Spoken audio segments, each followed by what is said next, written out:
call the meeting to order. And please join me in the Pledge of Allegiance. I pledge allegiance to the flag of the United States of America and to the republic for which it stands, one nation, under God, indivisible, with liberty and justice for all. Thanks, everybody, for being here tonight. We're looking forward to the presentations that we have before us. With that, I am going to announce the public comment. This is specific to our agenda for the evening. If we have any public comment, if you do, please stand and state your name. Don't see any or hear any? Okay. Okay, moving on. We have a consent agenda before us. I'd like to suggest that with regard to the board discussion items that we have on the agenda, that we move B up before A, so flip-flop those two items. Let our guest present first, and then they can leave if they need to. So I just wanted to mention that. With that, I would entertain a motion. So moved. Support. Jessica? Any comments or questions? Hearing none, those in favor say aye. Aye. Any opposed? Okay, now I'm going to turn it over to Mr. Meinke for the superintendent report. Thank you very much. It's been a very, very busy month since we met last, and a lot of things going on. We're very excited to be in our new boardroom.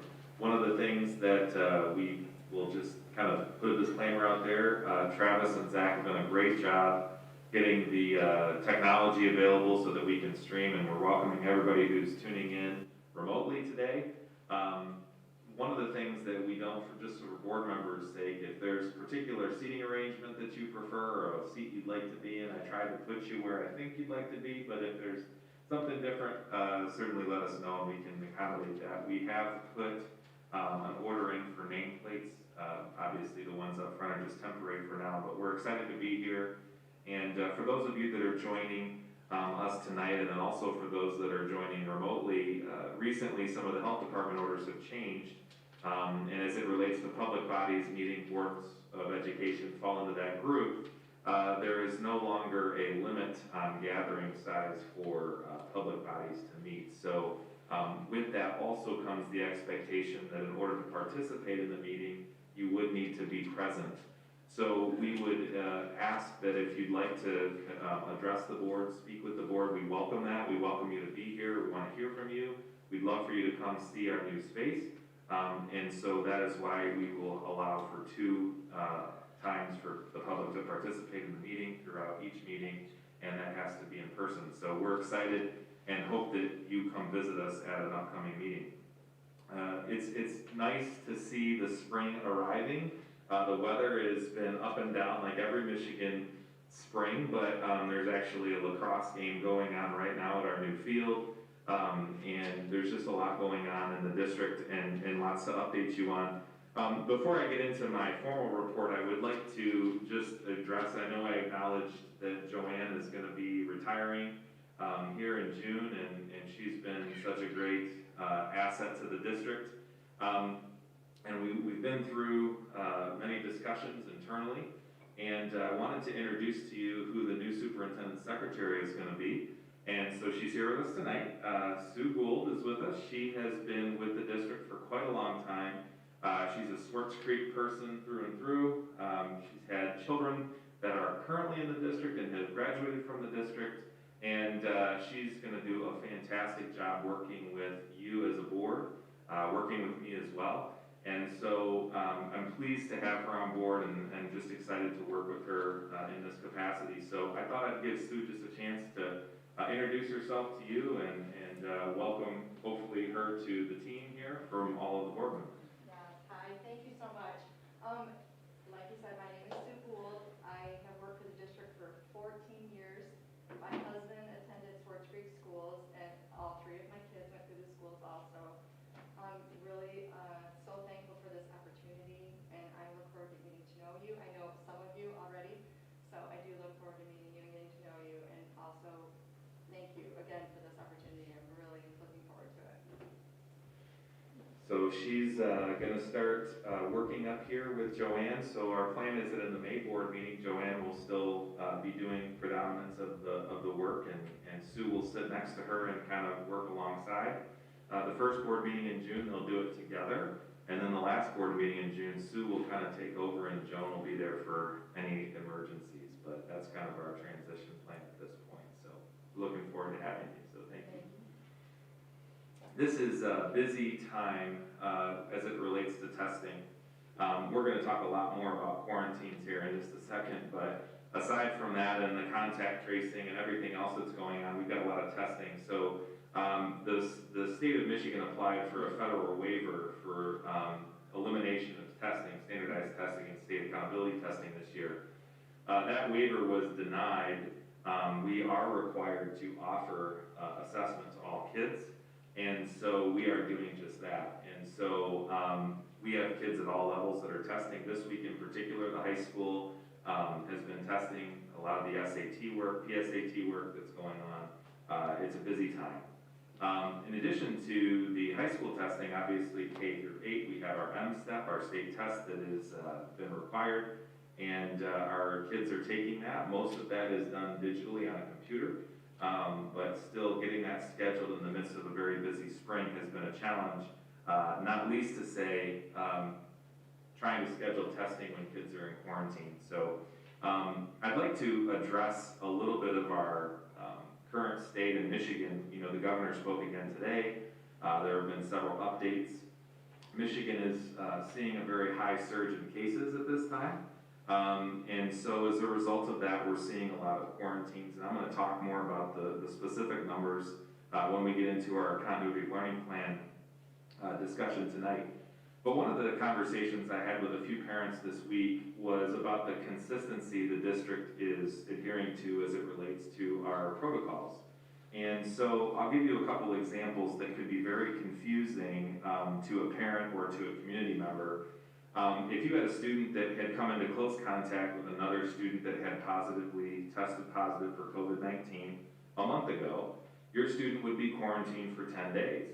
And you would go and you would tell your friends, you know, well, my kid had a close contact, I got a call from the school, they were out for 10 days. In the last week, if your child had been quarantined, that number would be 14 days. So when you go to Kroger and you talk to your friend and you say, well, my kid was quarantined for 14 days, why was yours allowed to be there for only 10? I'm going to call the school, right? Makes a lot of sense. We have another situation where you might be in that same Kroger and another person walks up that you saw at the soccer game and said, well, my kid's now out for COVID and my other daughter is quarantined for 24 days. Well, how is my daughter supposed to be out for 24 days and yours is only 14 and yours is yet only 10? There is no consistency with these decisions that are being made. And in fact, that's not true. You might also hear that somebody was in close contact and yet they showed up to school the next day. Well, how in the world did that person was able to do that? It doesn't appear that the district is being consistent. So I want to address that a little bit, and I will tell you this. The district has been 100% consistent in every single way with what the health department has required us to do. If the health department requires us to adhere to a certain protocol, we adhere to that protocol. So for example, a month ago, the quarantine day was 10 days. So that's how long kids were quarantined for. At this time, they shifted that in the toolkit. It is now 14 days, which it was previously. If you are in close contact with a person that has COVID-19 in your home and you live with that individual, you have to allow that person to go out their 10-day quarantine, okay, from having it, okay? And then you start a 14-day quarantine on yourself because they theoretically could be contagious up through that 10 days. So that's a 24-day quarantine. Furthermore, if you're 14 days after your vaccination shot, you could theoretically come back without having to quarantine if you're 14 days post your second vaccination shot.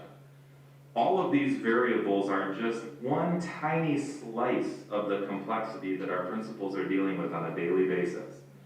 It's 100% accurate that we are following protocols consistently and following what the health department requires us to do. But the health department changes their protocols according to the data that they're looking at. And so every single week, we're having to adapt and we're having to change. I was on a call with them today. I'm going to share some of that information with you. But I just want to try and put that out there for the board and also for anybody in the community to understand this is not a black and white, on this day it was this way, tomorrow that could shift and change, and there are a lot of different variables that go into it, and I'm just scratching the surface. So our principals are spending an inordinate amount of time contact tracing every time they get a case. We have a lot of cases right now, and so this is something that we are living with, and I have to say I'm very, very proud of our teachers, our administrators, our support staff. They're really doing a phenomenal job of trying to figure out how to navigate through one of the most challenging times in the history of public education. So I have to say, I think we're doing a bang-up job, and we are being consistent, but consistency is not that all things are done exactly the same in all cases. It's based on the circumstances and what the health department advises us. Any other questions on that before I shift into another topic? One additional thing that I'd like to just, it brought to my attention, we had a conversation at one of our committee meetings this week, and I also had several conversations with a couple parents as it relates to our elementary model. And so there's this conversation about, how's it going, and how are the kids thriving or not thriving through this situation.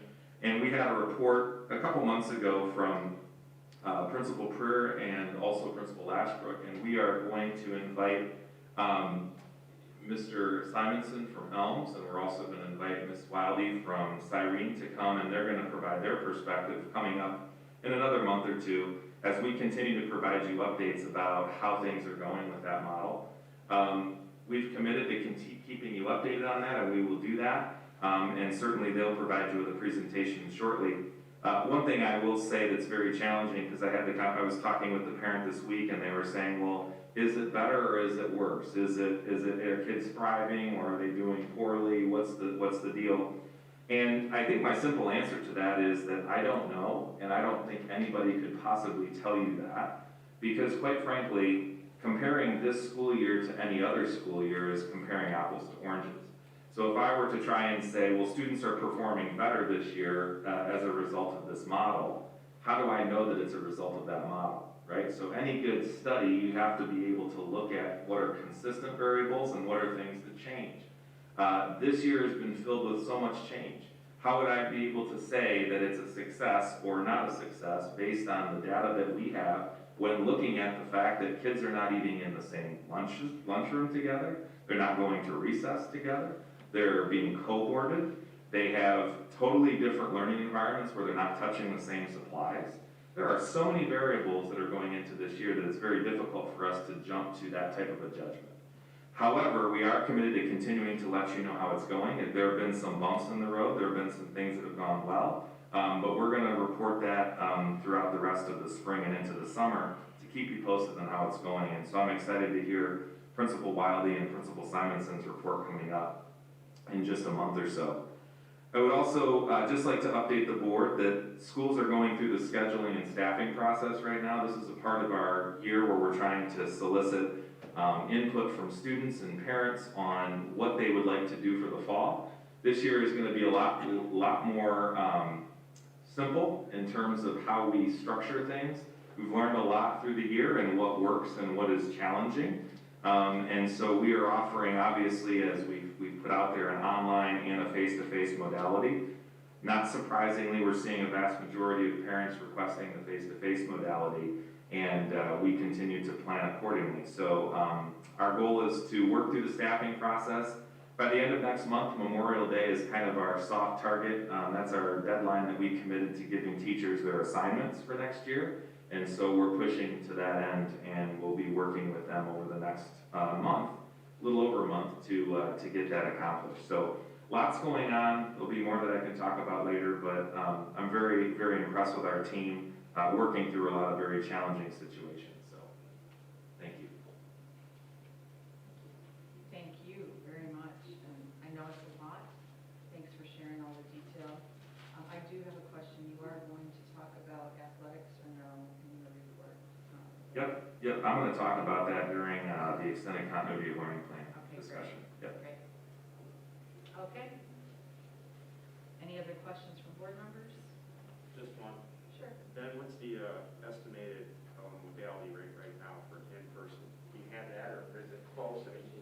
Yeah, so I would tell you, for next year, right, is what you're talking about? We're seeing an upwards of 90% for face-to-face right now. And it's probably higher than that. I'm trying to be conservative, but, what's going to happen is, parents are submitting requests for online. There's an application this year. And part of the reason that we put an application in place this year is because if we found students were being very unsuccessful, they weren't showing up to the class, they weren't doing the work remotely, it would be malpractice for us to just assume to put them back into that modality again. So we are actually checking to make sure the student is a good fit for that type of learning, they have support at home, particularly if they're an elementary student. Second graders can't just get onto a computer and expect to show up to these online meetings if they don't have parental support. And so we're working with families on if it's a connectivity issue or what that is, but if we see a pattern, say a high school student that doesn't show up to class, they're not going to their virtual meetings, then online is not going to be an option for them into next year, because we have to be able to say, you know, we're putting you in the best environment to be successful. So there are some kids that are thriving and doing really well, and so in those cases, and they're smaller numbers of kids, then we would extend the opportunity. So with the application that's out there, I think it's, you know, a little bit clearer that we're going to see more and more face-to-face students than normal. Yeah.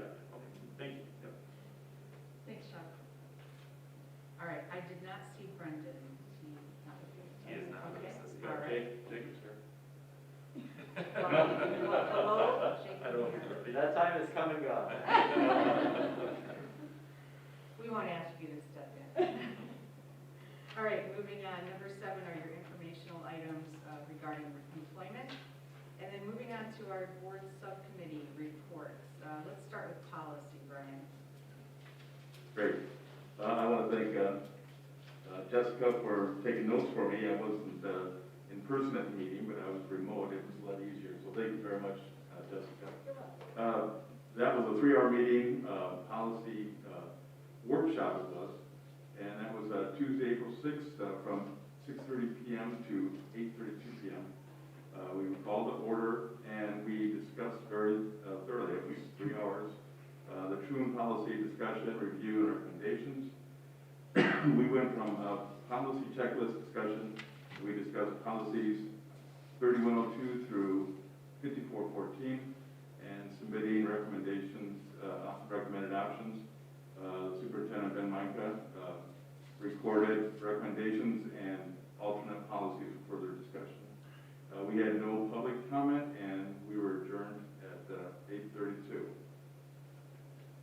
And then yesterday, we had a policy meeting, a regular committee meeting here at the new conference table over here, room. That was yesterday from 6 a.m., that's early, till 7:20 a.m. We were called to order. We again discussed the remaining policies from the truant policy booklet. We reviewed them and we made recommendations. We went through policy checklist discussion, policies 5414 and 5800, submitting recommended options. Superintendent Ben Micah recorded recommendations and alternate policies for further discussion.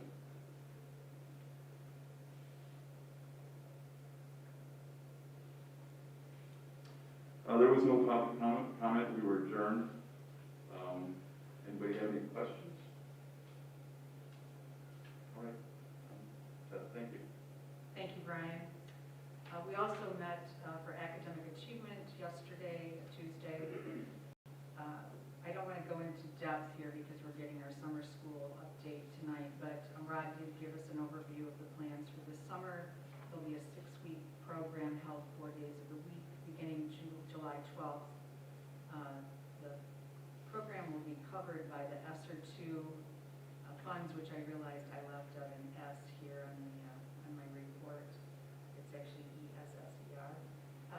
Then it will also provide food service, transportation, and child care, and our school coordinators are here tonight, those folks that are going to manage the program, to give us a parents will have access to a registration link, and then the teachers may recommend students for the program. Ben gave us an update on the learning management systems process, as did Rod, and they're going to be reviewing the learning management systems that are out there, make a recommendation to Ben, who will then bring it to the board in June, and there was no public comment. Are there any questions? Okay. Mike, do you want to do finance? Yes.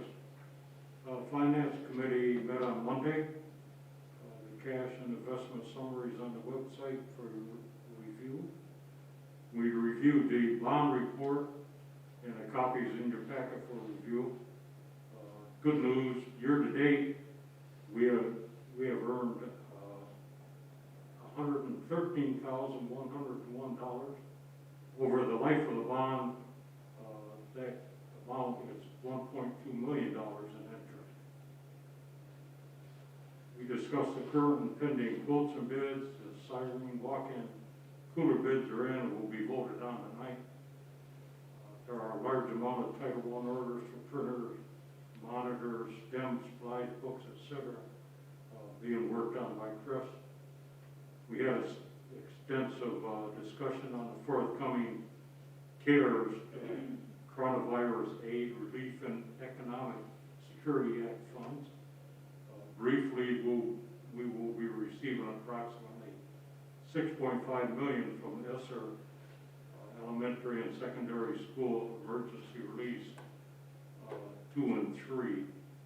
We currently are working, or have the money on ESSER number 1.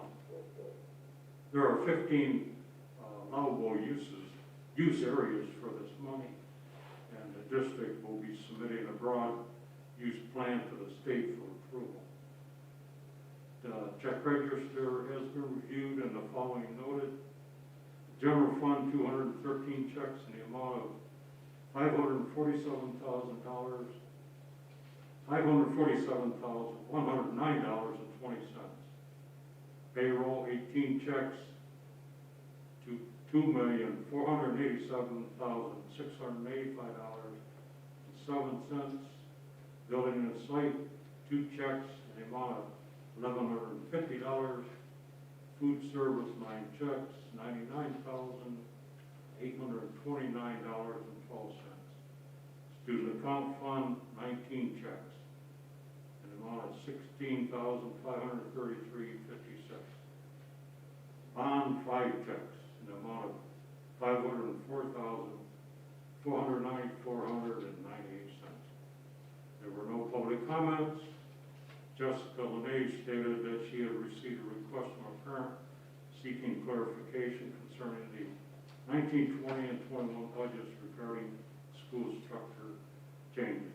Ben just addressed that in his superintendent report. The next meeting is scheduled for 10 May at 6 p.m. We adjourn at 2:59. Any questions? Just one additional comment. Thank you, Mike. That was a detailed report, and I think the one thing to follow up on as it relates to the question that came up about the elementary model was the savings that was realized for that. And so when we do staffing and we look at if you look at our function codes for instruction, which encompasses, teacher salaries and benefits and things like that, one of the things that is difficult to tease out, we can tell you definitively, we have, going into it, we were prepared and balanced to be able to save between $500,000 and $700,000 on staffing. One of the challenges that exists with that is, of course, we entered into a global pandemic and we offered 3 modalities and we had a lot of different needs. At the time of the beginning of the year, you'll recall we had a number of layoffs, just in preparation for what could be coming in terms of the budget. Once those budgets were restored, obviously we went back and invested in those areas, making sure that we had, a better situation as it related to staffing. So there's a district-wide look at that, and so we can certainly provide that information. But it is very challenging with all of the moves and all of the things that happened with all of the different modalities that we were teaching to simply pin down and say it was exactly this. But I can tell you that we are down a number of positions this year, and I think as we look at coming back next year, and hopefully a lot of our students that were homeschooled coming back, we're going to have to be prepared to reinvest in new positions and bringing some of those positions back as well. So we'll have to see what the counts come in at, but it's a very good question. It's just difficult to tease out in all cases. So thank you. Thank you, Mike. Thanks, Ben. All right. Now we have our board discussion items, and as we approved in our consent agenda, we're going to have our Swartz Creek Middle School presentation and update from Michelle. I am so sorry, but building and site, Chuck, I do that to you all the time. That's okay. I can wait because it's a long report. It's not as short as Mike's and Brian's. Yeah, man, well, you were there. Long day. Okay, and I do have some questions of my own.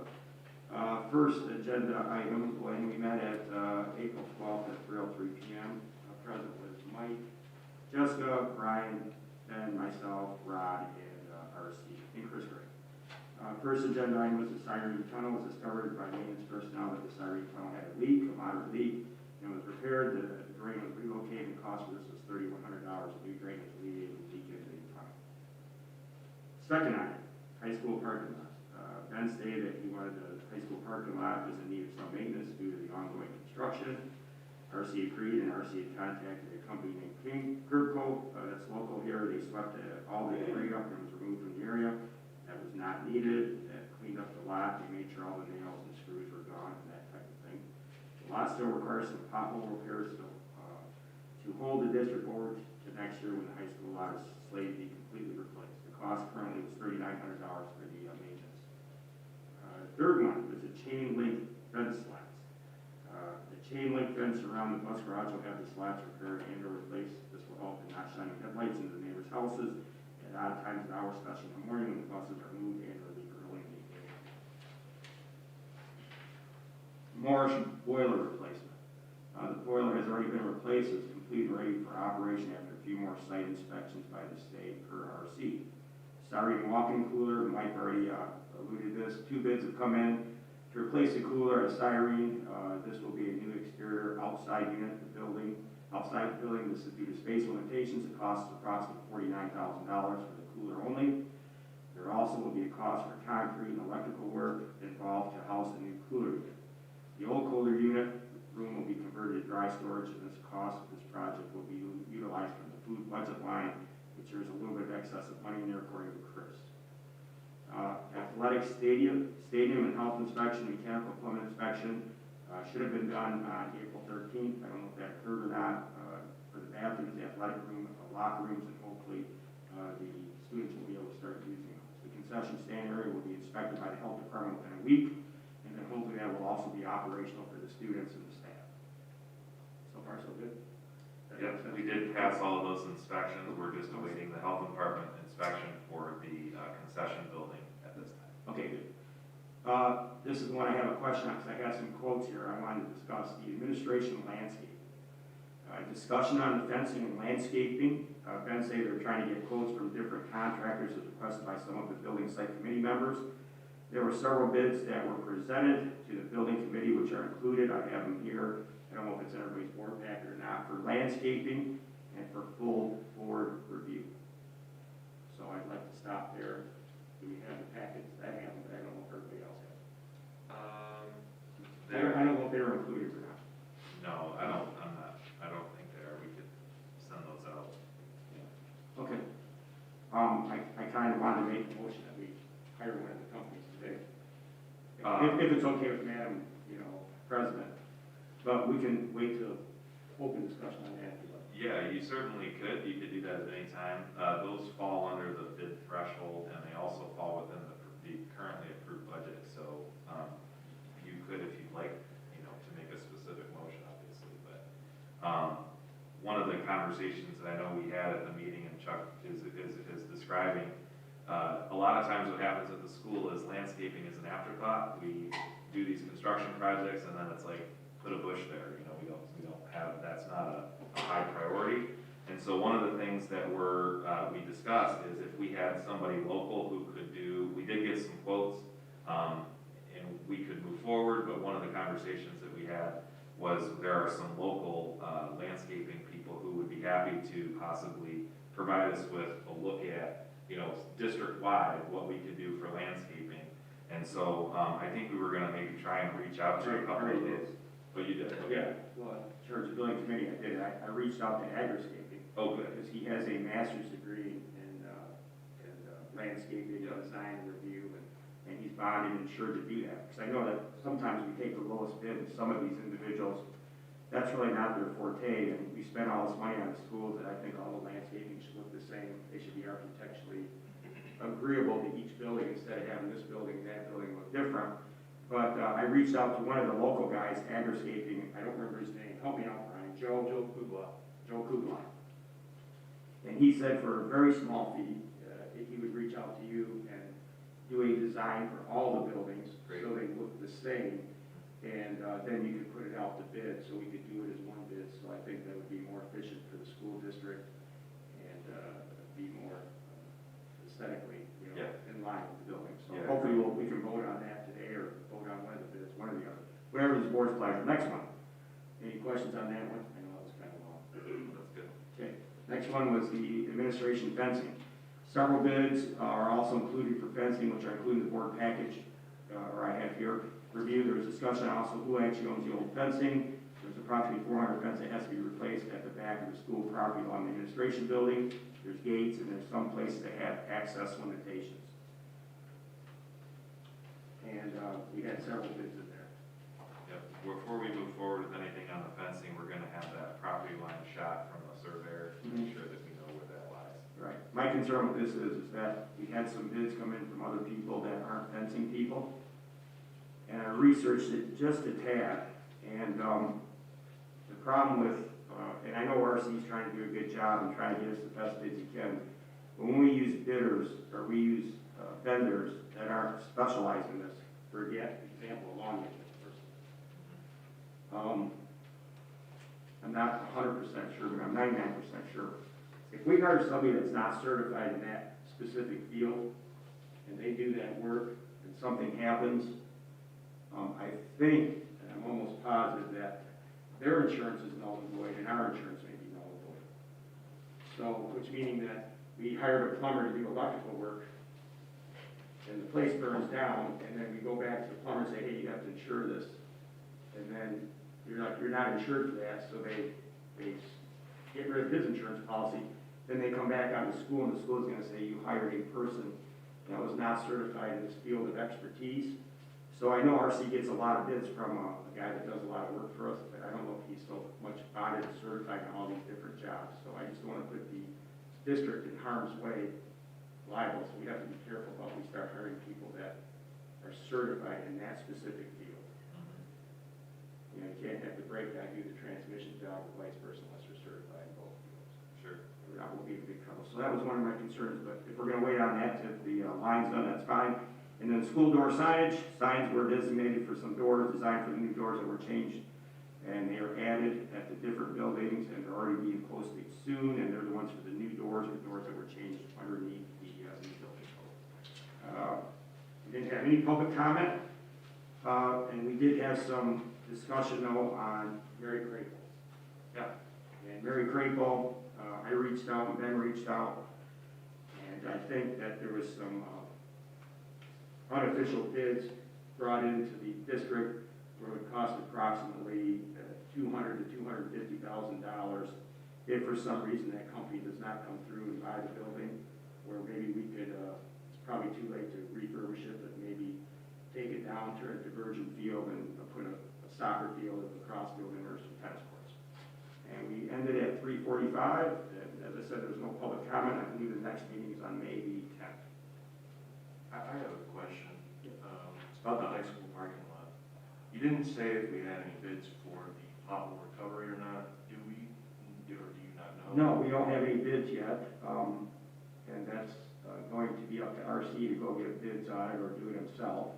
And he'll bring it back to the building committee and give us a budget on it, I mean, on what it will cost. Okay. The only reason they're gonna repair the potholes is that, you know, until next year to the parking lot can be repaired, the potholes have to be addressed. And hopefully we get somebody like Curb Code instead of, you know, somebody else that's not certified and bonded in that specific field, and then we get ourselves monkeyed up. So hopefully we'll get somebody that can do it real quickly, reasonably. All right. That answers it. Good? Yep. Unless you want to do it. Do you have insurance for that? I'm not certain. Thank you. Any questions for Chuck? Okay, now I believe we can move on to the board discussion items. I don't know who's going to lead that. Sure, we're gonna start by, we have every month or so, we try to bring you a presentation from a different building or from a different department. And we have been so impressed with the work being done at our middle school. And this is one that's gonna be a real exciting one, so it's fitting that they're here on our first time in our new board meeting. But I'm gonna ask Principal Corbett to go ahead and get started and introduce her team. Hi, thank you so much for this opportunity. So I brought some guests with me and they're going to talk in a little bit. Usually when I'm invited to these meetings, it's all about celebrations, and we do have celebrations to share. We're going to talk about our staff celebrations, and we have some student celebrations, a video for you to see. But I wanted to start off a little bit with the work that I've been spending a lot of time doing with Mrs. Titsworth, and I know Mr. Kitchen has been doing this a lot at the high school, and that's contact tracing. So Mr. Micah explained to you a little bit about how the guidelines are changing. We can get, for example, a student who comes to school on a Monday and they're fine, and then on Tuesday they develop symptoms and they stay home from school. Wednesday they're home, they go and get tested for COVID, don't get results till Thursday or Friday, and by Friday or Saturday we're getting notified of a positive case. But the health department is guiding us to go all the way back to when they were in school on Monday because they developed symptoms on Tuesday. We have to go 48 hours back. That involves going through all of their classes, getting their seating charts, measuring with the measuring tape who's been 6 feet, interviewing the teachers, calling teachers on the weekend and asking, did you do any changes to your seating chart? Did you change groups? For 6 classes, we look at lunchroom video to see who they sat with in the lunchroom. We call the transportation department to review bus footage to see who they sat with on the bus. And then we start making calls to parents. So it's a very labor-intensive practice that we're in right now. We spend hours on it literally every day. But with that, our team is still amazing me. The teachers tonight have been doing things that I think you've heard about, window in the classroom. I walked by a classroom yesterday where we had probably 20 of the 25 kids are in quarantine. That's kind of one of the extreme classrooms. But the teacher was sitting at her desk and she had 2 computers going, and then the kids were in the classroom. So the kids who are quarantined are not losing out on that instruction. They still have that window in the classroom, and our teachers are getting so much better at that. And I'm so proud of them for the work that they're doing to keep those kids connected. With that, we are going to shift to a celebration. And we have been working on inquiry-based learning at the building. And that was something that I wanted to focus on. Ben is coaching me a lot through this year. And I've seen a lot of good things come out of Michelle Bealby's work with the elementary teachers. And we have this great opportunity coming with our STEAM lab that's coming to the middle school, right? Ground's supposed to be breaking very soon. And we want to be prepared for that. We want our teachers and our kids to be able to get in that space and find answers to their questions and ask questions and wonder. And so one of the departments that has really taken off with this inquiry-based learning that we've been focusing on our staff meetings is our science department. And with that, I'd like Mrs. Titsworth to talk a little bit about what they've been doing, and then she'll introduce the guests, and then we're going to talk about a student celebration. Thank you, Michelle. I evaluate all of our science teachers, and they are a fine, fine group of people. They amaze me on a daily basis, and they constantly keep me on my toes. And Kelly's sending me tarantulas, and RJ's got snakes and the whole 9 yards, and I never know what I'm going to get when I go and talk with them, but I love it because the kids love it. And it's been a while. I'm an old science teacher, and it's been a while since I've truly seen the passion and the excitement in kids where they're like running up to see an experiment or a lab that's going on and just questioning. I mean, these guys are literally now in their classroom standing back and just letting magic happen in front of them. It's truly inspiring and I'm so excited. So I'm constantly working with Michelle Bilby and all of our science teachers at the middle school to just keep this going, to keep this passion alive, to keep kids wanting to learn on their own. So unfortunately, we've had to go through this lovely thing called NGSS, which is like this huge, Michelle's laughing because I'm like, okay, I've been to like 8 trainings on this and I still don't understand this website. It is huge. Basically, we've taken everything that we used to do, which was literally just delivery of facts to kids, and you expected to know them. It's kind of dry, not really, fun for the kids. You got to know this stuff. You're going to be tested on it, and then we move on. NGSS, Next Gen Science Standards, is a complete 180 from what we've done in the past. This is now you are learning through inquiry. The teachers will pose a phenomena to their students. And then the kids are truly now and then they step back and they let the magic begin. And they let the kids learn through their questioning, through their discoveries, and that's how they guide their lessons. They're still getting all of the same facts. They're still getting all the same knowledge, but the kids are getting so much more of a deeper understanding of what they are truly learning now. It's absolutely phenomenal. So that being said, I brought 3 of my fine friends here with me. I have Michelle Bilby, who is going to speak with you in regards to how she has really been holding our hand at the middle school and encouraging us to jump in and try all these new lessons. Because literally, our teachers are kind of like students right now. They're like, oh boy, this could go terribly wrong, and Melissa said it's okay, and we're just going to go with it. And they've done it. They've done a phenomenal job. So Michelle's been there. She has opened our eyes and taught us the craziest things, and she comes in and she learns right along with the kids. I think one of my favorite quotes that I've heard this year was from Michelle Bilby, who came over into RJ's class and they were doing a weather unit. And so we had this experiment set up front, and the kids, it was hilarious. Like, she posed a few questions and showed them what they were doing, and then all of a sudden 30 kids ran up to the desk to go and see what was going on and to sit back and listen to them. Kids were bringing up information that they had learned in the previous unit, and they're like, well, look at the pressure over here. I think it's because of this pressure point, and this is going on. And all of us adults are sitting in the back going, oh, we didn't think about that. And, oh, well, yeah, we could go there with this. And we had like 4 other lessons already planned out by the time the kids were done with 5 minutes of discussion on a simple little activity that was in front of them. And so that's where she told the kids, she said, you guys, this is how I learn. This is how I work. I learn through your guys' questioning. And so getting kids to understand that, number one, it's okay to make a mistake. We learn through our mistakes, but you have to be able to explain it to understand what that learning really is all about. So that's been amazing. I then have Kelly Swales, who is one of our 6th grade hybrid teachers. She teaches science for us and social studies.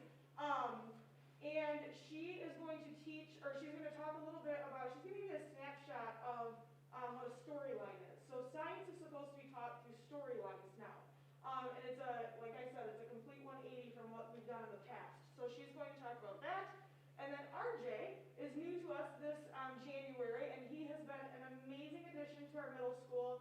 I couldn't ask for someone to put up with my crazy ideas and just be like, RJ, just go get it, just try it. Like, I don't care if you're new, it's okay, just go do it. And he's put up with all of my craziness, and he has literally jumped in both feet. And he's got 2 great sidekicks, though, that he's constantly learning from. So he's going to just kind of talk about a little bit of his experiences this year. So Michelle Bilby, do you want to? I think most of you already know who I am and what I do. I'm just going to tell you, as a district STEM coordinator, I'm working with middle school teachers, and Mrs. Chipworth and Mrs. Corbett, to help those teachers understand what skills and information and materials and manipulatives that I can bring to them so that they can use this inquiry-based learning more and more. So I try to stop in at least a couple of times a week, touch base with teachers, see where they're at, where they're headed, try to head them off at the pass with information, have things laid out ahead of time so that they can just make decisions on what directions they want their specific lessons to go. A lot of times what I'll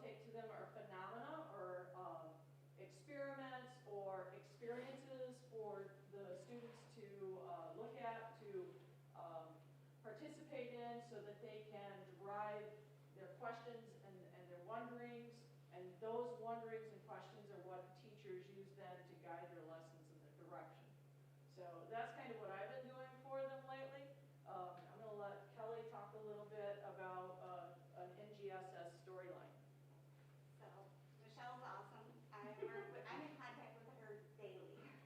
She's in my room all the time. And storylines are the heart of next generation science standards, and Michelle and I have been developing storylines for a few years now. And the way a storyline works, it's not actually a story, but when you get to the end of the science unit you're teaching, it kind of tells a story about the phenomenon that you present to them.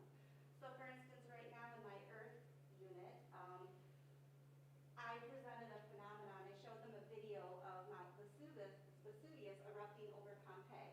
And there's, all these pyroclastic clouds and lightning and all kinds of stuff going on, and big wow factor, and told them nothing about it. So after the video, they had all kinds of questions. So we gather up the questions, and the questions drive the rest of the unit, all the instruction. So we're supposed to hit on things like rock layers and weathering and erosion, plate tectonics, all those things. So you start out with that big phenomenon, and as you go through the unit, you give them little bits of investigative phenomena. So we might investigate plate tectonics, rock layers, weathering and erosion.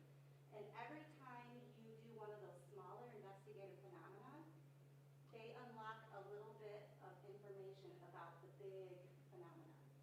So we always continue to go back and say, okay, so we learned this little bit today. How does that apply to the big phenomenon that we learned about? And as we're doing this, we're building a model along with it. So by the time we get to the end of the unit, they have a big model of this phenomenon, and they can use all the little snippets of information that they got with the investigative phenomenon to explain the whole entire process. So when we get done with this unit, they'll be able to look at this eruption of Mount Vesuvius, and they'll be able to explain what's happening with plate tectonics. Where's the weathering at? Where's the erosion at? What's happening in the rock layers, or the Earth's layers. So it's really an amazing way to teach inquiry-based learning. And so I think RJ is going to explain his experience with it as somebody that's new to this. Sure, thank you. I think what's important to understand really is what Kelly brought us was the storyline. It's the heart of what we're doing, okay? And it's changing everything on how even the way we used to learn. It's putting everything backwards, right? And we just investigate and we learn something, we have no idea what we're really learning about. And then from there, there's all these lessons. But the collaboration that is in the science department, it's amazing. Because Kelly's got the heart of what we're doing with rolling out a storyline. And Michelle will come in and say, okay, here's some ideas, I want you to try this for a phenomenon. Well, when it doesn't work, because kids, for some reason, don't learn it, when we just teach it to them all the time. She'll go in and she'll like, let's do it again. Because I'll say, I got 5 out of 20 kids that get this. And Michelle will like, all right, let's try something different. That phenomenon's not working. And we struggle with our weather one a lot. The collaboration and the collegiality in this department, it's amazing. And I think if you could see what it's like for kids, like you talk about a window, it would show you how awesome it is. They love learning this way. But more importantly, they feel safe this way. It feels like a place where they can learn and they're okay to make mistakes and mess up and then redo it. And I think that's really a powerful thing. And when we talk about having inquiry-based learning for our students, they're a part of it. They have ownership in that. And then when they make their mistakes or if they're feeling successful with it, they're going along the whole time. They're invested in it. That's why they're right up to the table, because they want to learn something. It's exciting for them. The part that I find that I just want to add this on at the end. Here's what it's like for a kid. You got 20 of them running around doing the lab that I don't have to operate and run because their inquiry is running it. And on a computer today, a girl says to me, who's in my class, can I speak to you in the hallway for a moment? She's virtual. She's virtual. Miss Kevin, so I take her on the and she's like, my aunt passed away today, and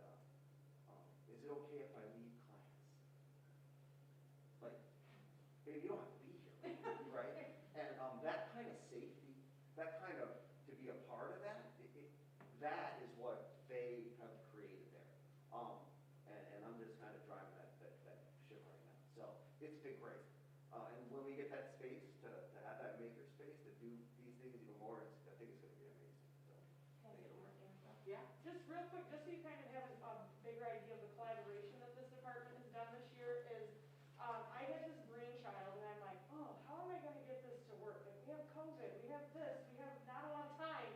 And so Michelle Bilby has just been amazing, and Michelle Corbett's let me just run with this, so I really thank her for that.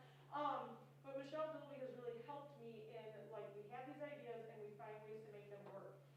And I mean, per our teacher's contract, they are only, we can only have so many staff meetings, one virtual staff meeting a month and one face-to-face staff meeting a month. I have these guys on their own. I put an idea out there, I'm like, hey, not required, but I'd love to see you there. And they're coming, and like the one day we had, and I wish I had pictures of it, but we set up all sorts of little labs around the room, and the teachers became the kids. They had no idea what they were doing, they didn't know what they were going to learn, and they were honestly doing all of the experiments, and they sounded like kids. It was awesome, we had so much fun, but it was just getting them to get comfortable with all these different manipulatives and things that we could use with the kids. On April 26th, we are going to take a field trip over to Deke Elementary because my teachers have no idea what this like whole STEM lab world really even looks like. They don't know what they're getting. We kind of have an idea, but like I walked in here, I'm like, well, this is amazing. I can't imagine what this place is going to look like. So we're taking the staff over to get them acclimated so that they understand, they kind of have a sense and a feel of what can actually happen in these spaces. So they'll do that on the 26th.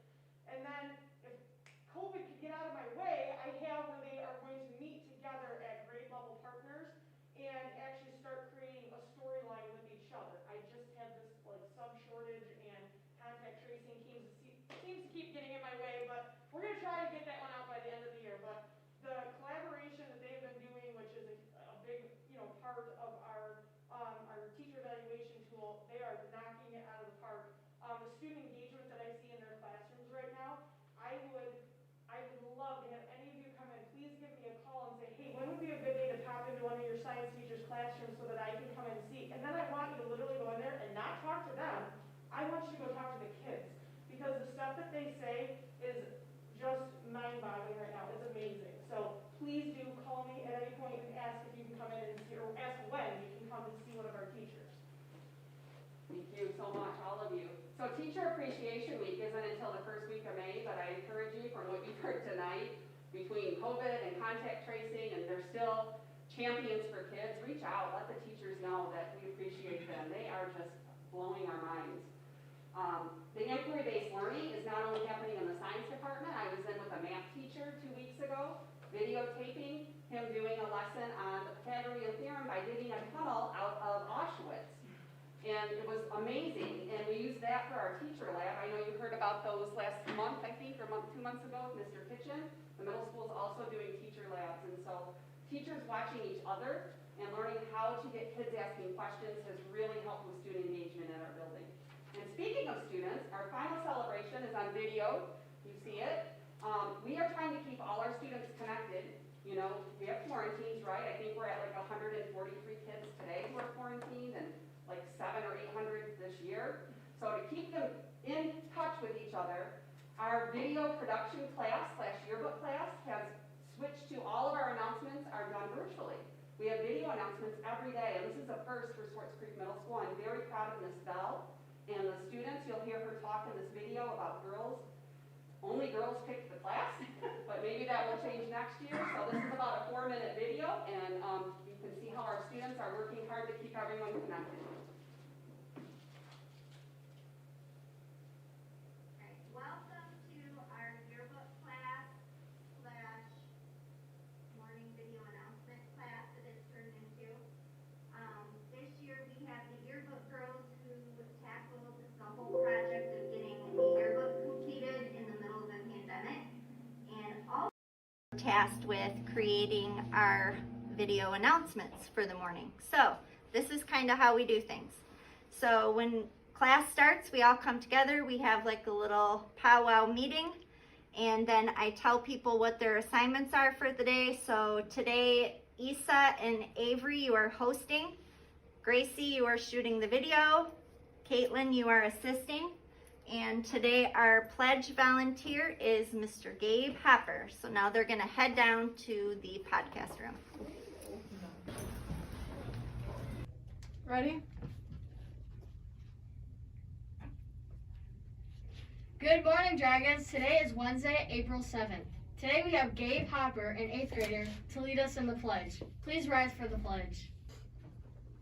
I pledge allegiance to the flag of the United States of America and to the republic for which it stands, one nation, under God, indivisible, with liberty and justice for all. Ready?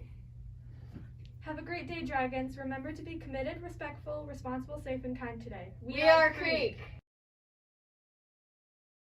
Each week, we have 2 segments that always run on Mondays and Thursdays. So the segment that runs on Monday is called Meet the Staff Mondays. The goal behind Meet the Staff Monday was for students to get to know the staff members at the middle school a little bit better. We wanted to create a more bonded community. So we thought that it would be a good idea to go and interview one staff member each week. I send our yearbook girls out on Fridays, and then they go and interview a staff member. Could be a teacher, it could be a media center specialist, it could be an office worker, could be a lunch lady, could be a custodian. But they go out and they interview this staff member on Fridays, and then we run the segment that's called Meet the Staff Mondays on Monday each week. So here's a little clip from Meet the Staff Monday. Hi everyone, I'm here with Miss Robertson, a 7th grade ELE teacher, and today we're going to ask her some questions about herself. So, what is your favorite book and what do you like most about that book? Oh my gosh, that is a tough one. Like, I love so many books, but I would say The Face on the Milk Carton. And that book always got to me because I could visualize me in the story having a milk carton and there's a picture of a missing child, and then that character looks at it and that's her. So it's like a mystery, like, why is she on the face of a milk carton? Why is she missing? So that's my all-time favorite book. Another segment that we run each week is called Thank You Thursday. So the goal behind this was to try to incorporate one of the character traits of the Positivity Project, which is recognizing and appreciating the good in other people. So each week on Wednesdays, I send yearbook staff members out during all 3 lunches, and they go around and they collect videos of students who want to say thank you to someone. They could say thank you to another student. They could say thank you to a teacher. They could say thank you to a staff member. So each week on Thursdays, we have Thank You Thursdays. And here are some of our video clips from Thank You Thursday. I want to thank Miss T because she's always really nice and she's a really good assistant principal. Thank you, Miss T and Mr. Suhanek, for all that you do for us.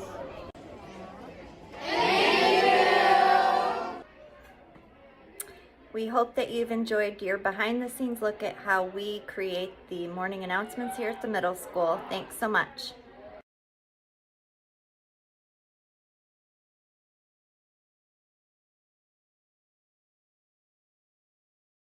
Successful entrepreneurs know without the right tools, you can't grow fast. That's why I created NetSuite, the world's #1 cloud business system. With NetSuite by Oracle.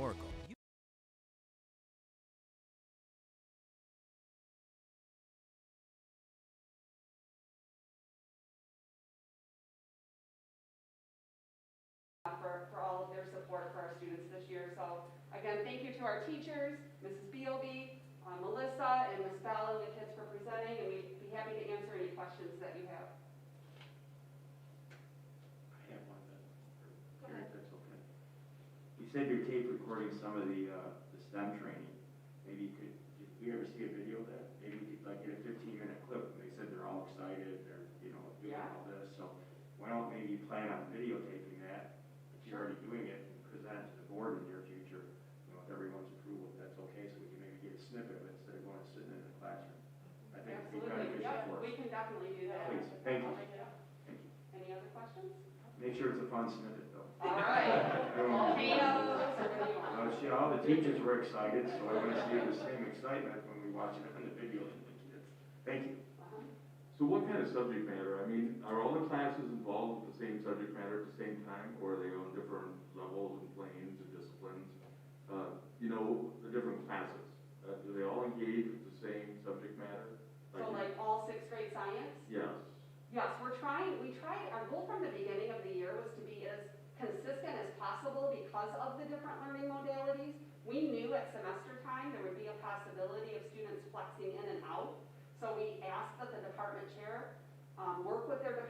year on keeping pacing as consistent as possible.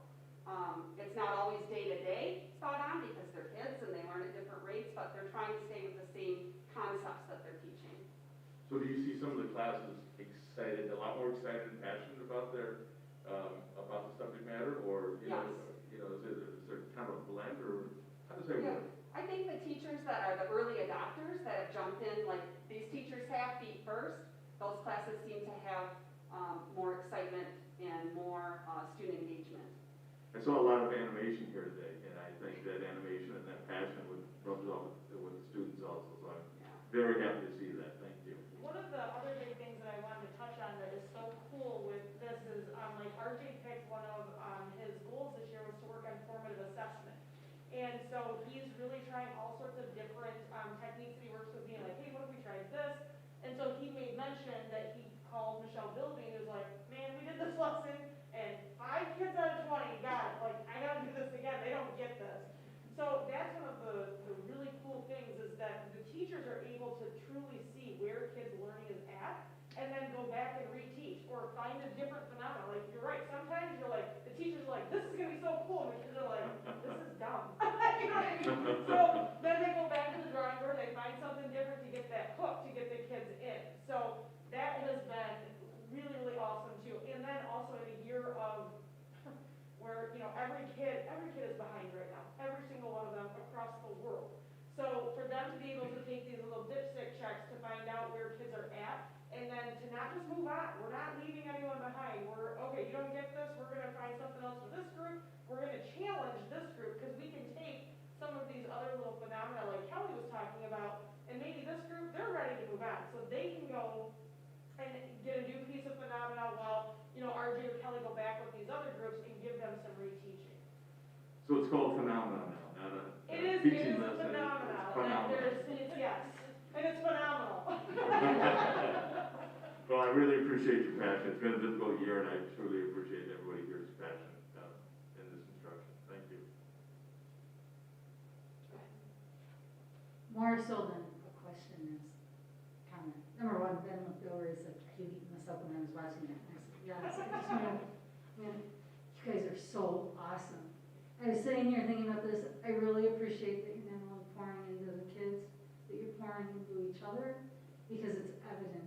And it is thrilling, and I'm so grateful that Crete has the staff that it does, and that you're working together, and your level of enthusiasm and commitment is so appreciated. And not just the 5 of you, even though it's obvious, and actually the 10 of you there, but, you know, I really appreciate what you said, Mrs. Corbett, about the support staff.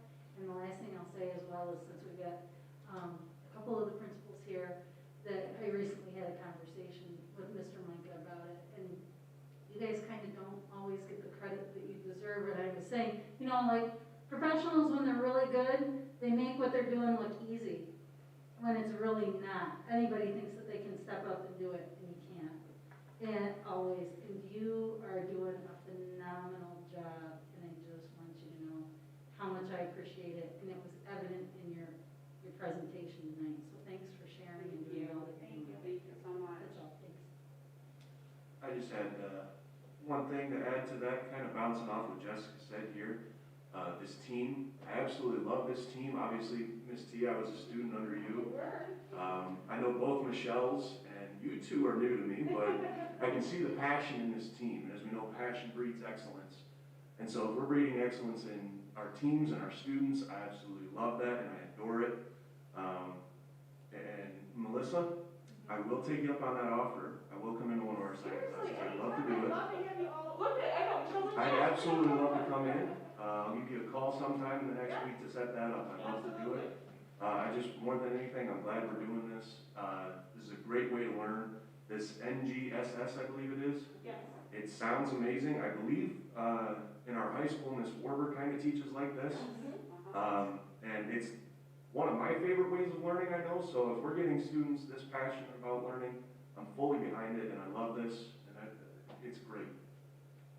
Thank you. Thank you. Go ahead, Brad. I just wanted to bring up a couple of connections here, some things we've been talking about for years. I don't know, Melissa, I think Jim, maybe Michelle went to Van Andel over in Grand Rapids to learn about the next generation science standards 6 years ago. Yeah. So I just want to point out that Melissa has persevered, one of our favorite traits, over 6 years. So what you're seeing right now in this passion and this energy is not something that happened overnight. I can remember just originally playing in that lab in Van Andel, and it was amazing, but it's taken a lot of work over 6 years to get there. And we've also talked about, I can remember when the test was, how do we take STEM at Deke and make it everywhere, and how we built upwards from there, and that was a huge project. And one of the things that, you know, we wanted was to be engaging with inquiry in STEM K-12. And this is the first real step of getting out beyond the STEM. Now, ironically, we have Mr. Gatlin here, who's actually not here for STEM. He's here for summer school, but you know, he teaches Project Lead the Way, and we had an open house, I don't know, Ben, 2 or 3 years ago at the middle school, and one of the things that kids were saying is, why can't all my classes be like this? Like in STEM and Project Lead the Way, I get to get up and I get to move around and I get to investigate. And so I think it's ironic that Nate has to sit there and be quiet because that's what they've been doing in his class for years, and yet the science classes that everyone has to take, because it's core curriculum, is now producing this very inquiry-based, project-based, and excitement that we want everyone to experience. So I just want to draw those connections of all that hard work that we've put in. You guys have been, I mean, Melissa has just been, you know, like I said, persevering for a very long time. So amazing job to bring it to fruition.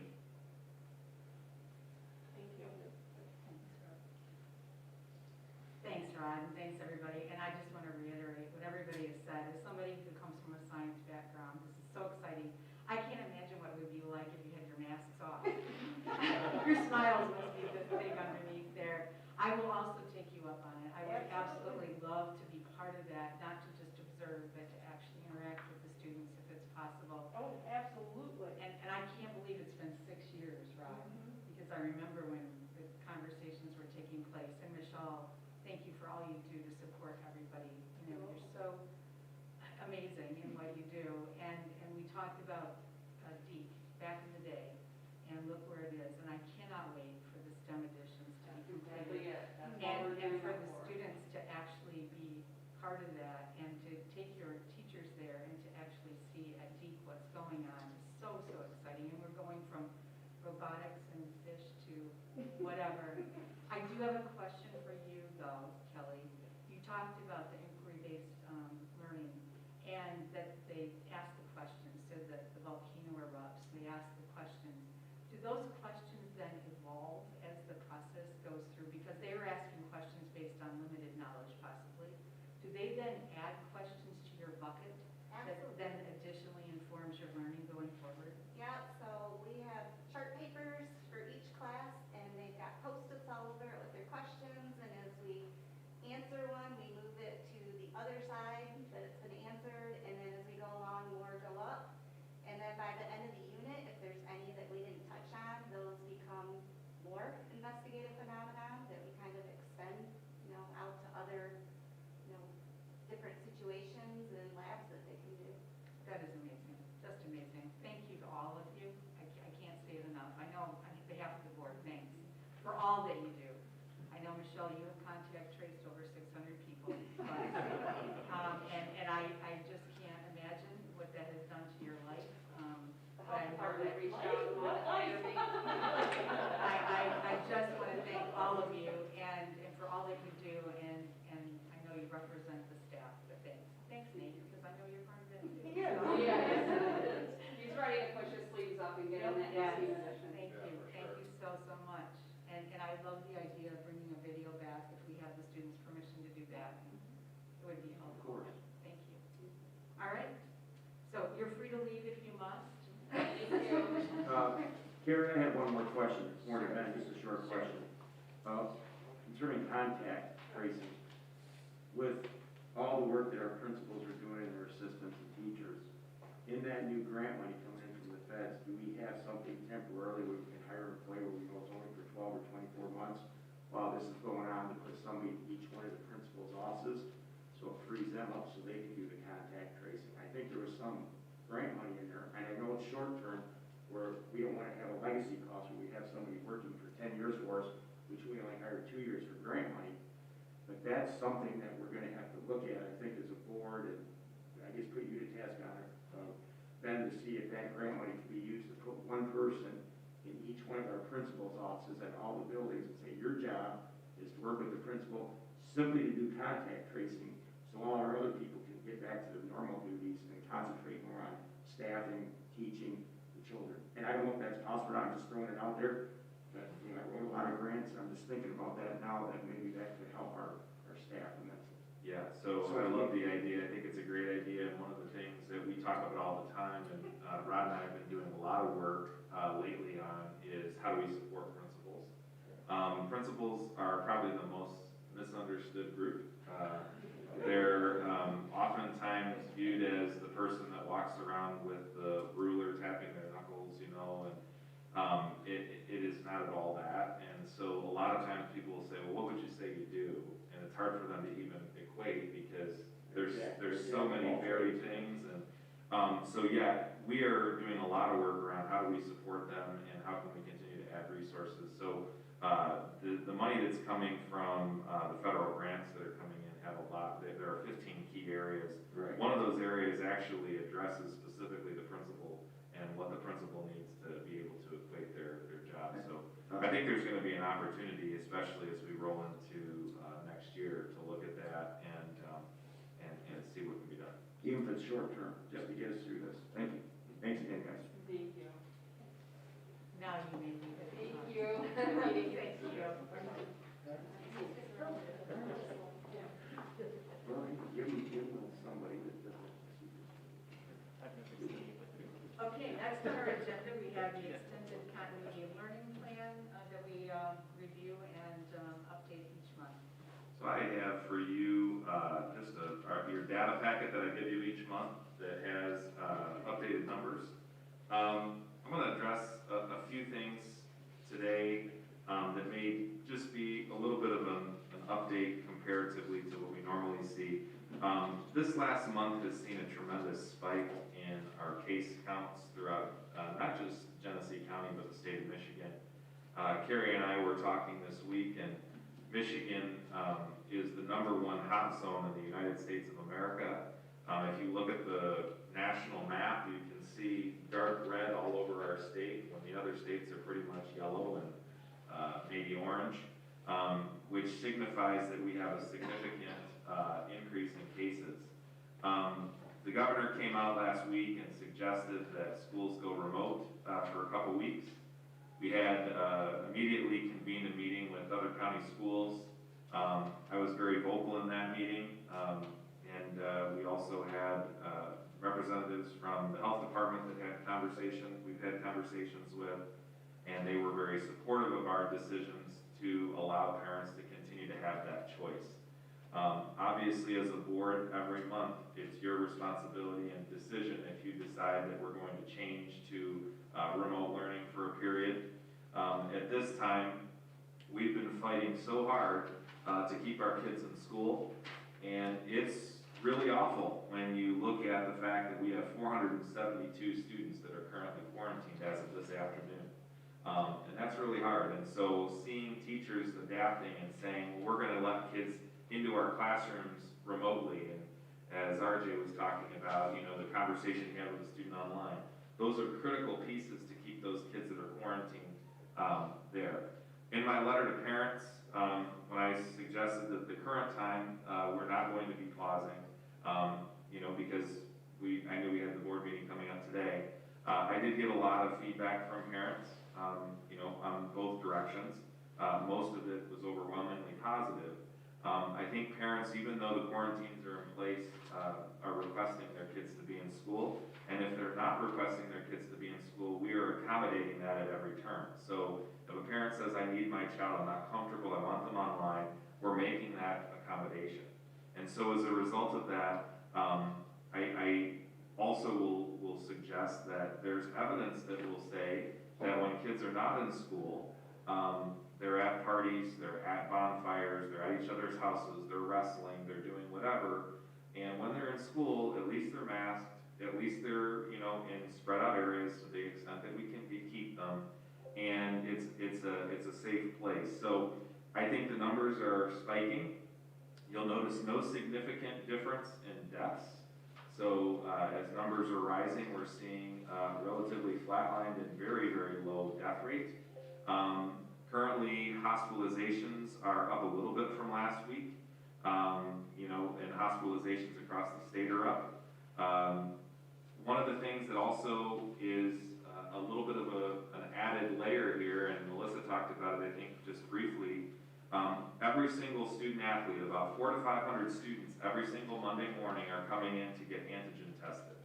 What that means is that they are taking basically an alcohol swab, or not alcohol, a Q-tip, and they're swabbing just very briefly the nasal cavity. They put it into a bag. There's a solution that's put into the bag, and then we are logging any potential positive cases. You know, from that, we've had a few that were asymptomatic that have, you know, become cases, but it's increasingly safe for kids to participate in extracurricular athletic activities when they're being tested on a weekly basis. So when we test all of our athletes, you know, sending them out to the field, we can have reasonable assurance that they are not positive.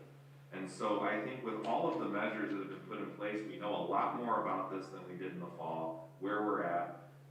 My recommendation is not to back off on any of our safety procedures, which may have been the recommendation I was going to be bringing tonight, but with the cases, I'm not sure that that's the most prudent decision. But what I would say is that I think that our kids are able to get through this. I talked with a couple different superintendents in the past couple days, and as we look at these numbers, our hope is that we're at the peak and we're going to start to see these numbers start to decline, and I think we need to get through that. I normally don't make more of a definitive statement, but I can tell you in speaking with other schools in the county and other places, this is a very common theme that we're expressing, and so I wanted you to have that and be aware of that. And of course, it's ultimately your decision. So the report is there, and then really it's just a matter of discussing if you would want any change, because on your action items for letter A is to approve and continue our current plan.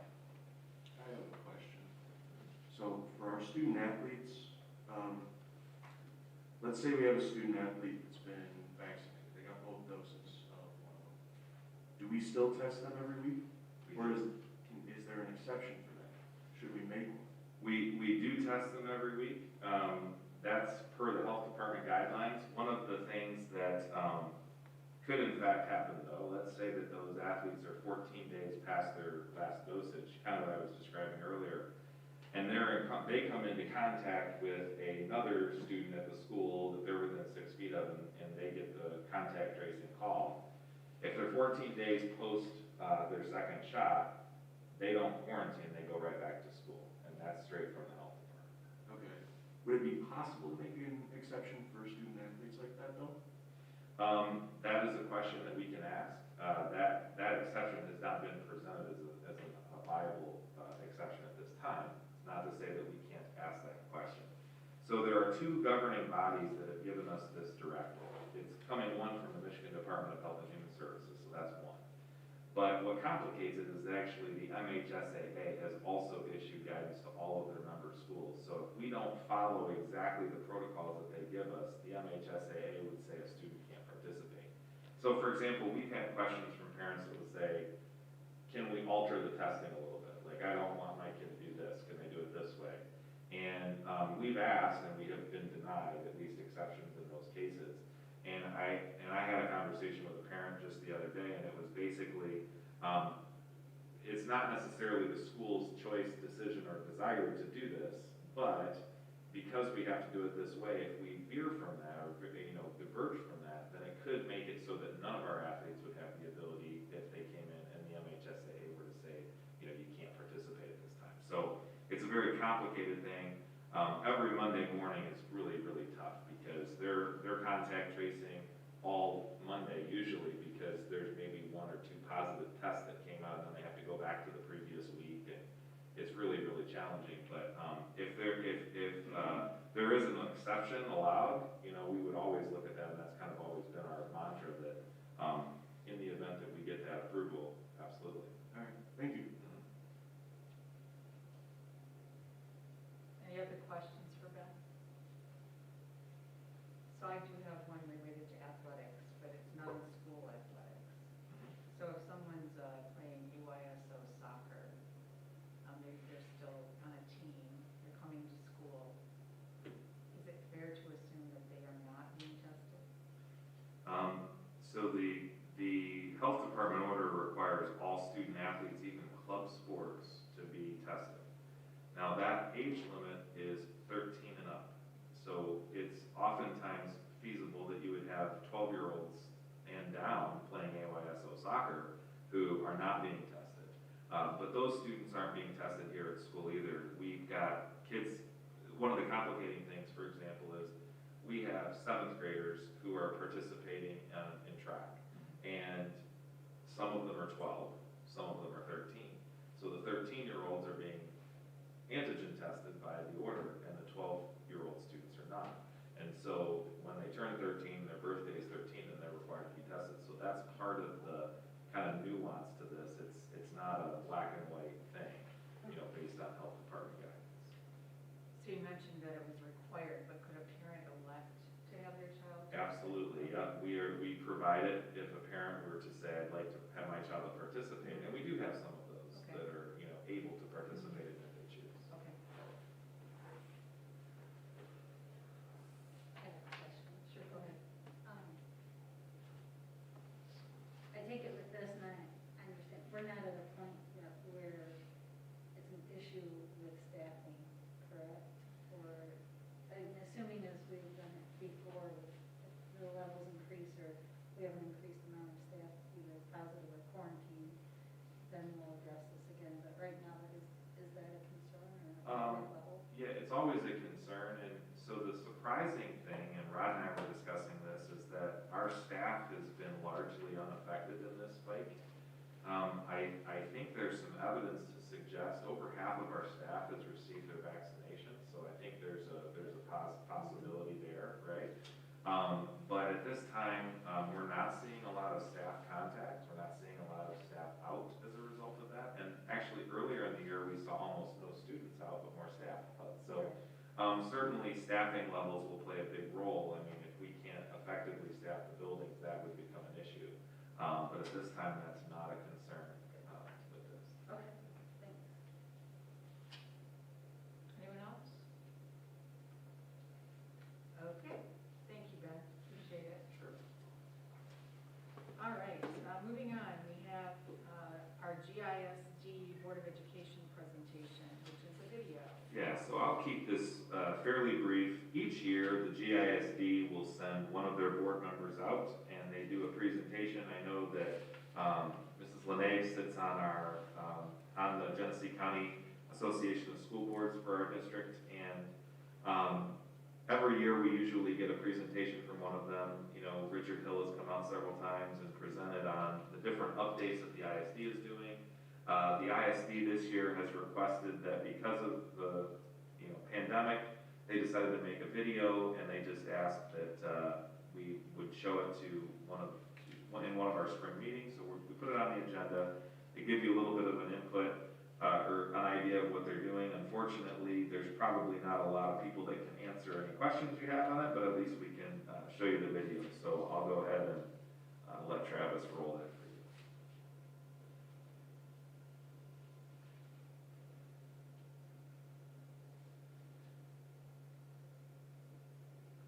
you. And I'm Jan Bugby, and we're both proud to serve on the GISD board and to serve the Genesee County educational community at large.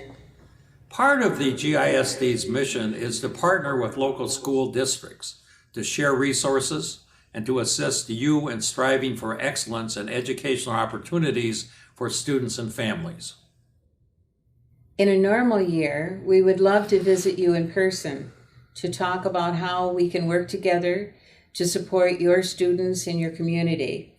but obviously this last year has been anything but ordinary. So, our talented GISD teams have put together a video highlighting just some of the many wonderful programs and services we have to offer you and your students. We hope that you enjoy this presentation, and please don't hesitate to invite us to come alongside of your district so you can take advantage of our many programs and services. We're here for you. Genesee Intermediate School District. At the center of all we do is our mission: leadership, service, innovation, partnering for success.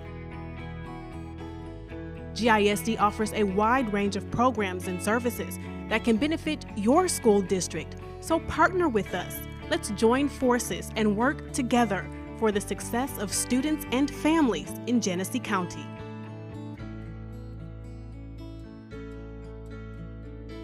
Hi, I'm Richard Hill and a member of the Genesee Intermediate School District Board of Education. Good leadership is key to the success of any organization or school district. At GISD, we take pride in our ability to bring together area superintendents, principals, counselors, and others, allowing us to produce a collection of ideas and resources. We facilitate the collaboration of leaders in education across Genesee County, including bringing together board members across the county through the Genesee County Association of School Board Members. This has proven to be especially important during our work to address the needs of students and districts amid the COVID-19 pandemic. We also provide coordinated school health services and mental health services. The Center for Countywide Programs works with local school districts to support behavior and mental health needs of students throughout Genesee County. Our staff provides direct services to students, professional development, and support to teachers of students in need, and support to families by connecting and assisting to secure mental health resources from community agencies. When the COVID-19 pandemic hit, school administrators were forced to come up with a new, more distanced approach to teach students. This resulted in a huge increase in remote learning. In order to support the schools in our county, GISD employees worked to develop and implement an online learning platform called GenNet Virtual. I'm Jan Bugbee, here to share with you some of the things that our ISD is doing for us. GenNet Virtual provides schools with access to a robust learning management system and instructional content for grades K through 12. Our technology and media services team created an awesome platform that's both user-friendly and cost-effective. With school districts across Michigan in need of cost-effective virtual learning options, many have chosen to partner with us. Right now, GenNet Virtual supports more than 80 districts across the state. The Special Education Transportation Consortium is yet another tremendous asset for local districts. We transport students with special needs to and from our programs. The consortium generates approximately $1.5 million in savings for each participating school district each year. The Special Education Transportation Consortium is just one of the many support services and educational programs GISD provides for students with special needs, their families, and school districts in Genesee County. A significant amount of the programs we provide are focused on special education. The Elmer A. Knopf Learning Center, EKLC, is a center-based school for students identified as moderately cognitively impaired and autism spectrum disorder.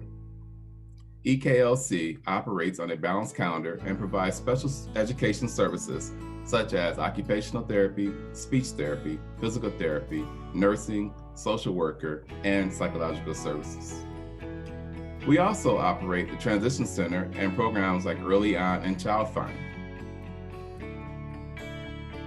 GISD's Marion D. Krause Instructional Center, MCIC, is a year-round, 200-day center-based program for students identified with severe cognitive and severe impairments, ages 5 through 26.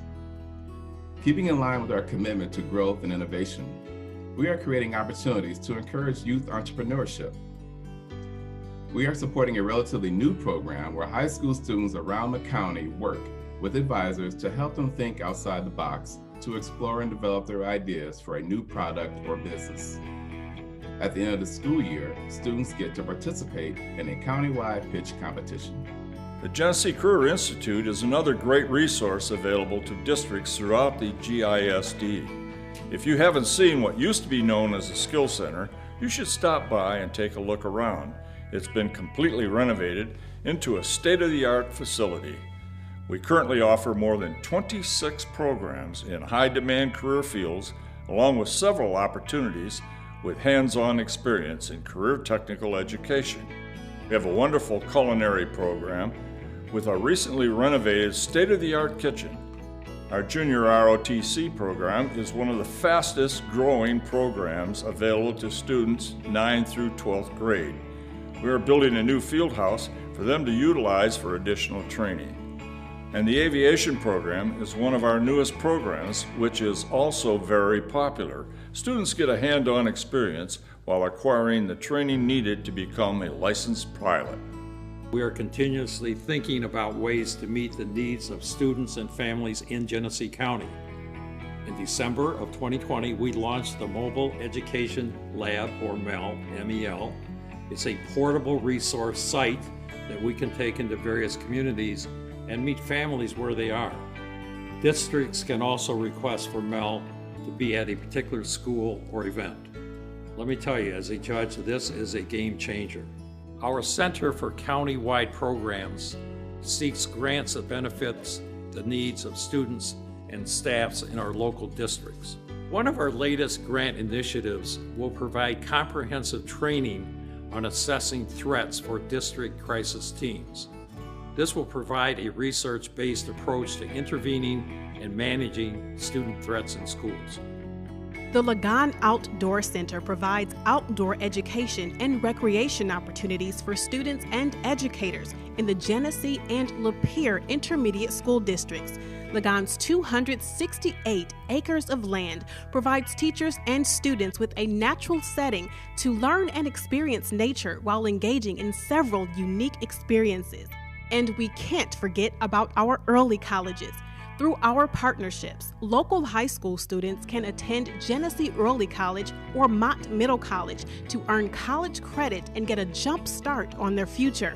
One of the newest additions is the Genesee County Career and Technical Early Middle College.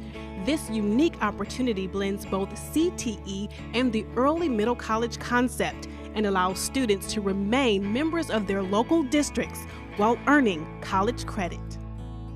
Strong relationships and partnerships are the core of our beliefs. They are what we base our foundation of GISD services on and help us achieve success. It is through those relationships and partnerships that GISD is able to provide high quality, innovative, and educational programs that meet the unique needs of every district, their students, parents, and educators. We are here for you.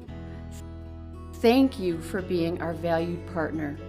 We are truly better together and stronger than ever.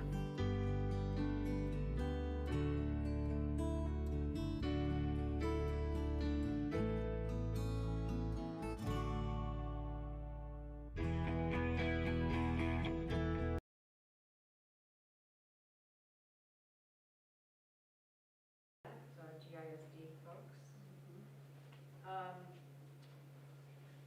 There are no questions or comments on that, but we will move on to the summer school programming update. I'd like to ask Mr. Heatherton to provide the board with an update as he's been working very hard on planning and securing our programming for summer school.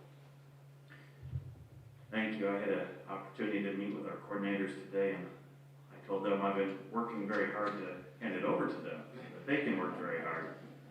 If you look in front of you, the colored one-pager is our flyer for Swartz Creek Summer School.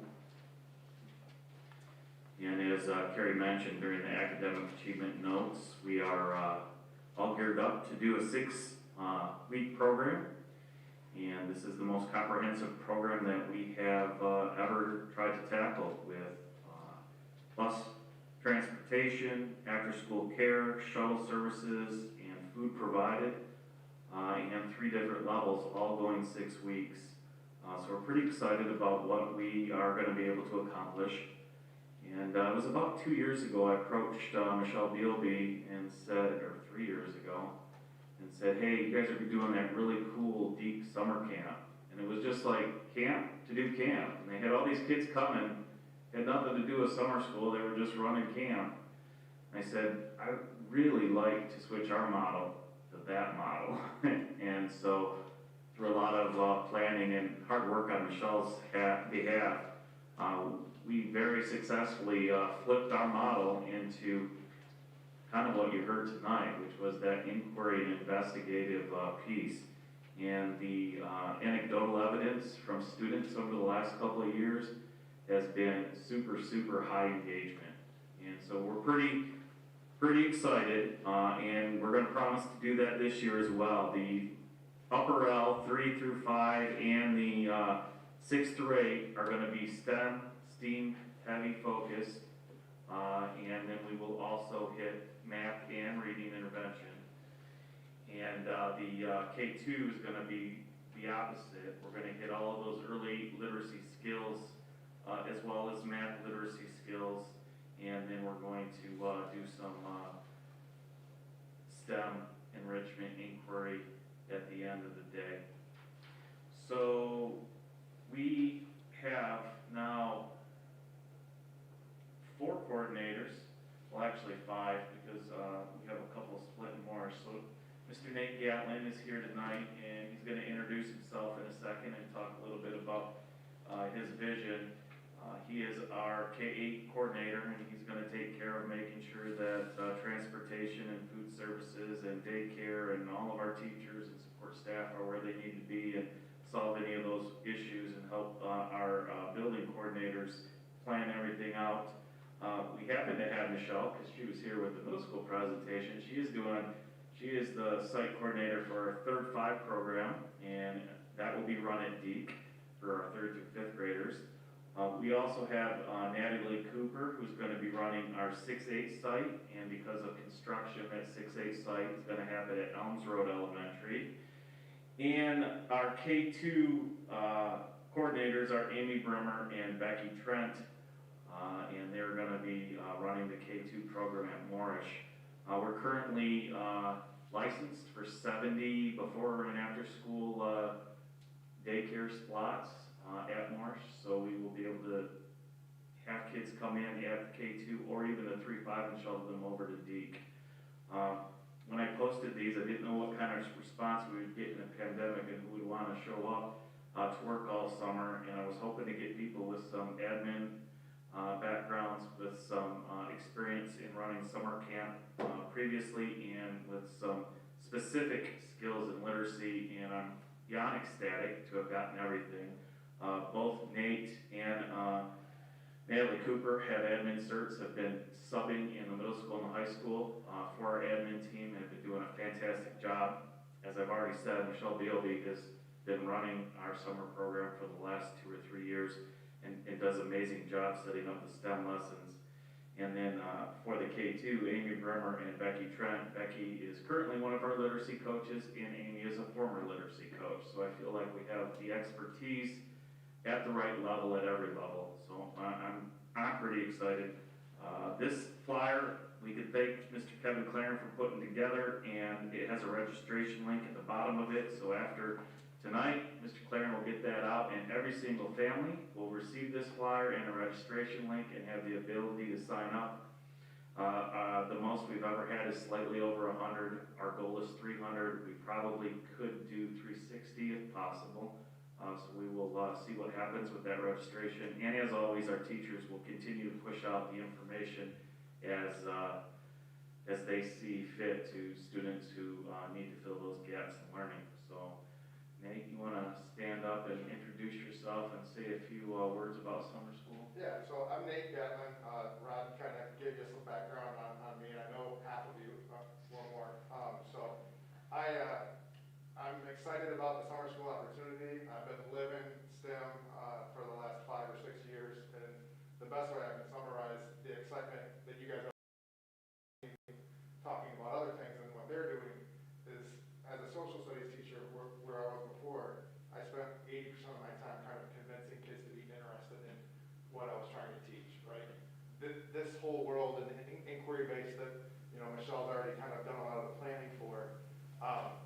spend 80% of your time kind of slowing kids down and picking out the important pieces and just showing and then expanding on that. For summer school is kind of sneaking in the math and literacy stuff, which is important, but all in this engaging, fun way. And then my goal is just to clear hurdles so my team can do what they've already done well and get that going. So that's all I have. Thank you. Thank you, Nate. Michelle, do you want to speak at all about summer school? Or? No, other than I am thrilled to be part of the team. I'm excited to get to work with Nate as I'm moving to the middle school to work with him more. So I'm excited to work with him in this capacity as well, to build that relationship. I'm just excited to get started. What it brings to the kids, that outside the classroom opportunity to learn.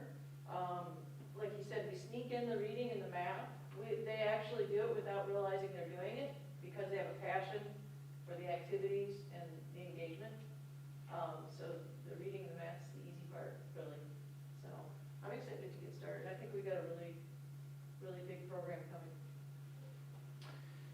And so as far as parapros and teachers, those would be our next selections. I know a lot of them have questions, but we really can't make those until Nate takes a look at all of the incoming students on the registration form. So I'm hoping in the next month we'll have clear enough numbers that we can start assigning staff. We've had a great turnout in support staff. We won't need any more. And I think we're covered K2 and should be covered 6, 8, and 3, 5 by the time it's all said and done. So pretty excited that people wanted to come out and continue working this summer. Any questions for Rod or the team? I do, sure. Sure, go ahead. The 360 number, is that total? The 110, so it's 120 per section of the kids? Or is that 360 per the K2, the 3, 5, and 6, 8? Rod's my question. Yeah, and that's just a guess, but 360 is a total. We would house. Broke down up to 120 per. We're hoping to be able to hit 120 per section, yeah. What happens if it goes over? We got 160 kids, what's the plan? Hire more staff. Is that what we're going to do? We've already allocated how much money? Probably 250,000 towards this 260. We allocated that in staffing, and then there's other costs that are allocated for food transportation as well as supplies. Okay. What happens, and if we have more children, then we'll just hire more staff? And then how's our budget looking for that? Are we going to use grant money? Or are we going to use, I'm anticipating there's going to be a lot of children, but maybe not. Maybe the parents are going to keep them home. A lot of these kids are behind, and we got to catch them up. And I think we got to have enough money and resources. And I know there's in the 15 line items that Mike talked about, I think there was some money there, but I don't care how much we spend. If we can get 500 kids in there, I just want to make sure that we can accommodate it with room, food, board, all that, and we have enough staff that's willing to do it without forcing people to come in. Yeah, I think there are a couple limiting factors. So first of all, we could feasibly accommodate as many people that want to come that can come. Okay, so that's the bottom line. But don't leave nobody behind. Sure. There are a couple, challenges. So for example, it's difficult with before and after care because those rooms have to be licensed and we have to have people come and officially, designate that we can use certain spaces. So while we might be able to hire more people, we may not have more rooms be approved for licensing. So there's kind of the chicken and the egg conversation as it relates to that. But in terms of finding people, I think we would only be limited by the people who would agree to apply, and we did have a really good response rate, so I think we'll have enough staff. And then we're also hearing very mixed messages from our parents, where we have some parents that are like, get my kid in any program this summer. And we have some parents that say, my kid is gassed, he's burned out, I need him to just have a regular summer vacation. So it's really kind of a mix. So we're interested to see what the numbers come back as when the parents sign up. Yeah, if we hit 360, that'll be by far the largest, it'll be triple the highest we've ever had. So we're pretty excited. As far as budget, normally we pay with 31A at risk money. We're using ESSER. So if for some reason we ran out of ESSER, we still haven't touched 31A. So there's not going to be a budget issue. And so the only problem sounds like that if there is 400 or 500 kids would be designated enough rooms for aftercare, right? Yes. So prepare. I'm being optimistic and hoping there's 500 kids that want to join. That would be Parents great. are like, listen, you've been on vacation for 11, 12 months. Let's get you back to school. And I mean, I would want my kid in there. Sure. I still have little kids in the district, so. Okay, great, thank you, Ralph. It's not school, it's summer fun. You heard the STEM teachers, they're excited to learn, so I can't imagine being a kid locked up for a year. I would be excited to learn too. We were all dreadful to go to school. These kids hopefully want to go to school. Thank you, Ralph. Anyone else? Go ahead, Brian. I look forward to this opportunity. I think it's great. We've got a team of excellent instructors, passionate instructors. Hopefully we'll have 500 hungry kids, and we've got all the support, and I'm truly excited to see this off the ground, and I'd love to come and see, love to see the passion of the instruction and learning and the opportunity. So thank you. So I'm really excited for the whole program. I think it's amazing. I was talking to Nate prior to the meeting. I'm really excited for the 6th to 8th graders so that they can actually go see the STEM program at Elms Road. I think that's really exciting. They'll get a preview compared to their peers. So this is a commercial for any families out there that have a 6th, 7th, or 8th grader that would like to go to the summer fun program. That they will get some exciting experiences there. Great. So thank you again for all that you're doing. We look forward to updates, and this is amazing. Is there a deadline, Carrie, for the signage? Do we have a deadline for the signage? I do not know that. I'd like, for Sign-up? students, We take it right up to the last minute, almost every year. So there's not going to be a real true number by this cutoff date or that? This will be the earliest we ever. Just gotta make the bus. Yeah. This will be the earliest we have had the registration link out there, so we're hoping to catch the majority of them early. I'm just looking at a cutoff date just so we can help the teachers out by not, if they say, hey, we got 300 children coming, okay, this is the staff we need. But if we go to the cutoff date in the last 2 weeks, 200 more kids sign up, and I know I'm being very optimistic, which is fine for me. But then we're scrambling for teachers, so I don't know if we could somehow cure that, daycare and all that. I'm sure you guys will work it out, but, okay, thank you. Thanks again. Thanks, appreciate it. And you are also free to leave if you would like, or you may stay. Thank you. Okay, moving on. We have board action items. Beginning with the approval of the reaffirmation of the Swartz Creek Community Schools Extended Continuity of Learning Plan. If there are no questions for Ben prior, I would entertain a motion to approve. So moved. Support. Brian, Jessica, any other comments or questions? Hearing none. Joanne, could you do roll call on this one, please? Certainly. Thank you. Mike? Yes. Jessica? Yes. Jack? Yes. Carrie? Yes. Chuck? Yes. And Brian? Yes. 6 yeses. Motion passes. Thank you. Moving to B, the approval of the Section 105 and 105C Schools of Choice Board Resolution. Is there anything you wanted to say about that, Ben? Just remind, for those of you that are new, I think most everybody knows this is an annual resolution. Essentially what this allows for is students to come to our district who are not residents. They go through an approval process. There are certain stipulations that have to be met. A large, obviously this is a contingent of our school district, and I'm pleased to say that we do quite well with school of choice in terms of the county. We have more kids that come here than leave here, for sure. So. All right, with that, I would entertain a motion. So moved. Jessica, Mike, any comments or questions? Be it resolved that the Swartz Creek Community Schools Board of Education approve the 2021-2022 Section 105 and 105C Schools of Choice Board Resolution as presented. Joanne, could you do roll call, please? Certainly. Brian? Yes. Chuck? Yes. Jack? No.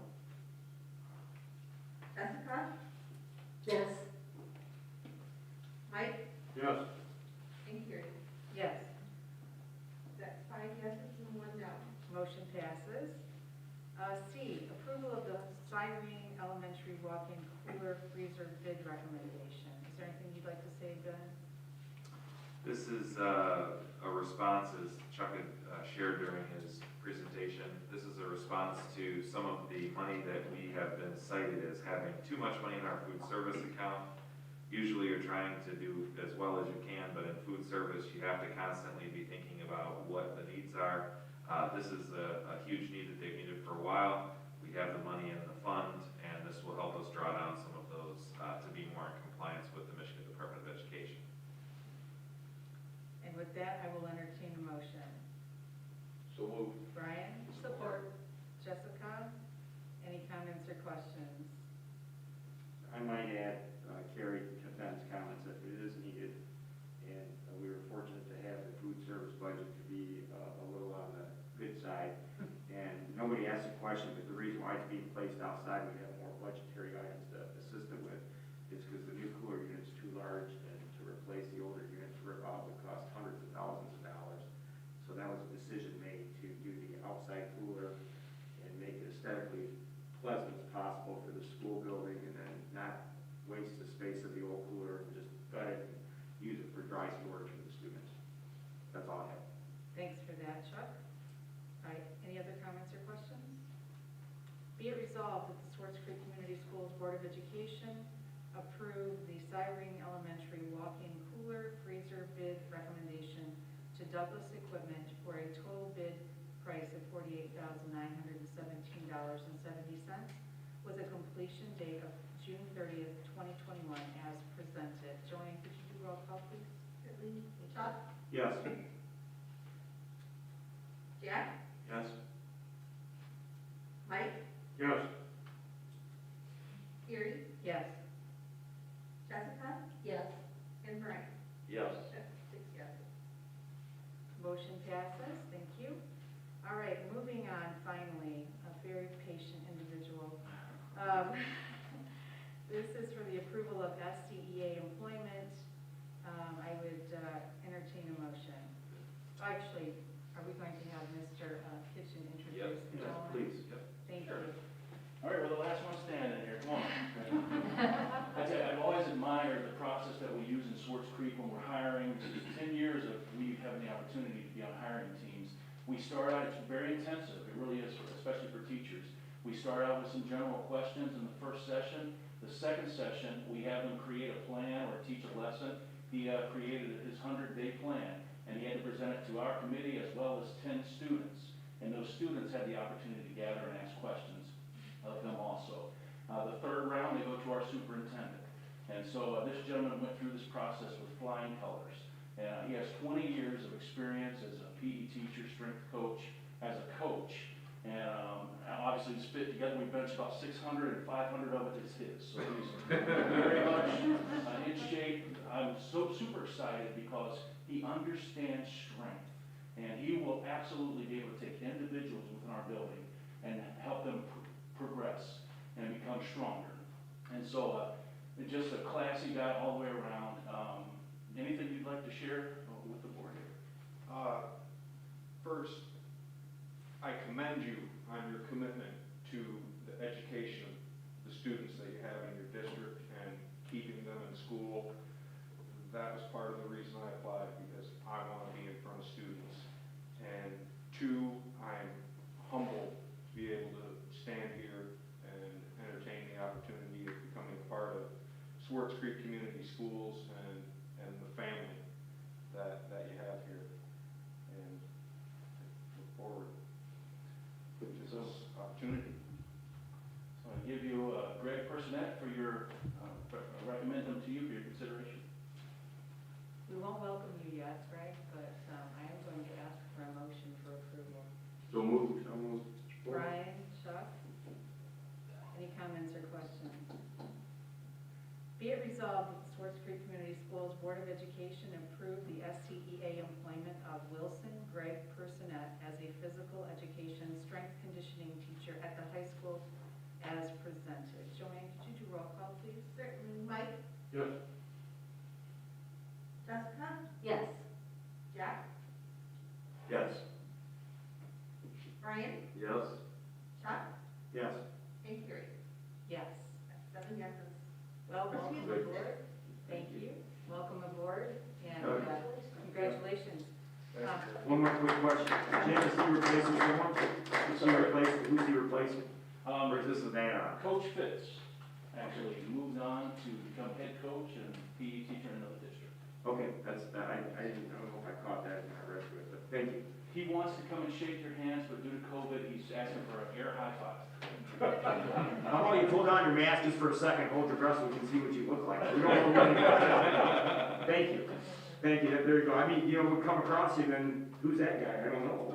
Greg, is Jim being honest here? You bench 500? Goodness no. But Chuck, 600? did you happen to work out at Powerhouse Gym in 1996? All the time. Yeah. I remember you. Yeah. I was there. I worked there at the time. Did you? Yes, sir.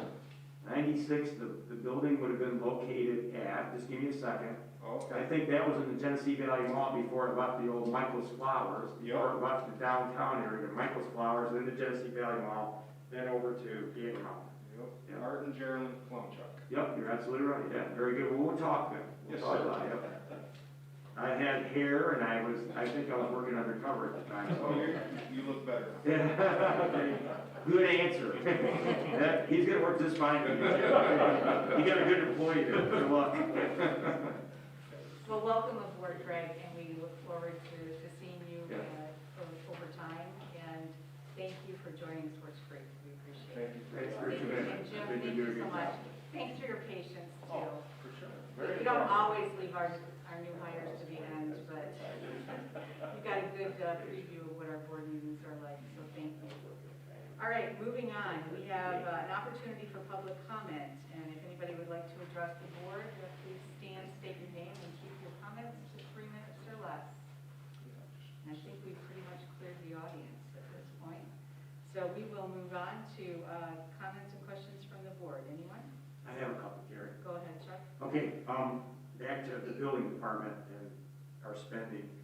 I would like to make a motion, or not a motion, but a suggestion to the board, that we top our, and this is going to be something new, it might be going to your committee for policy and procedure, but I think we need to take action on it soon, and that's called arrogant spending. Arrogant spending for individuals that we have working for us currently under contract, where they get a lot of little jobs, and then it ends up being, we have a $10,000 contract with somebody, but we pay them $100,000 a year.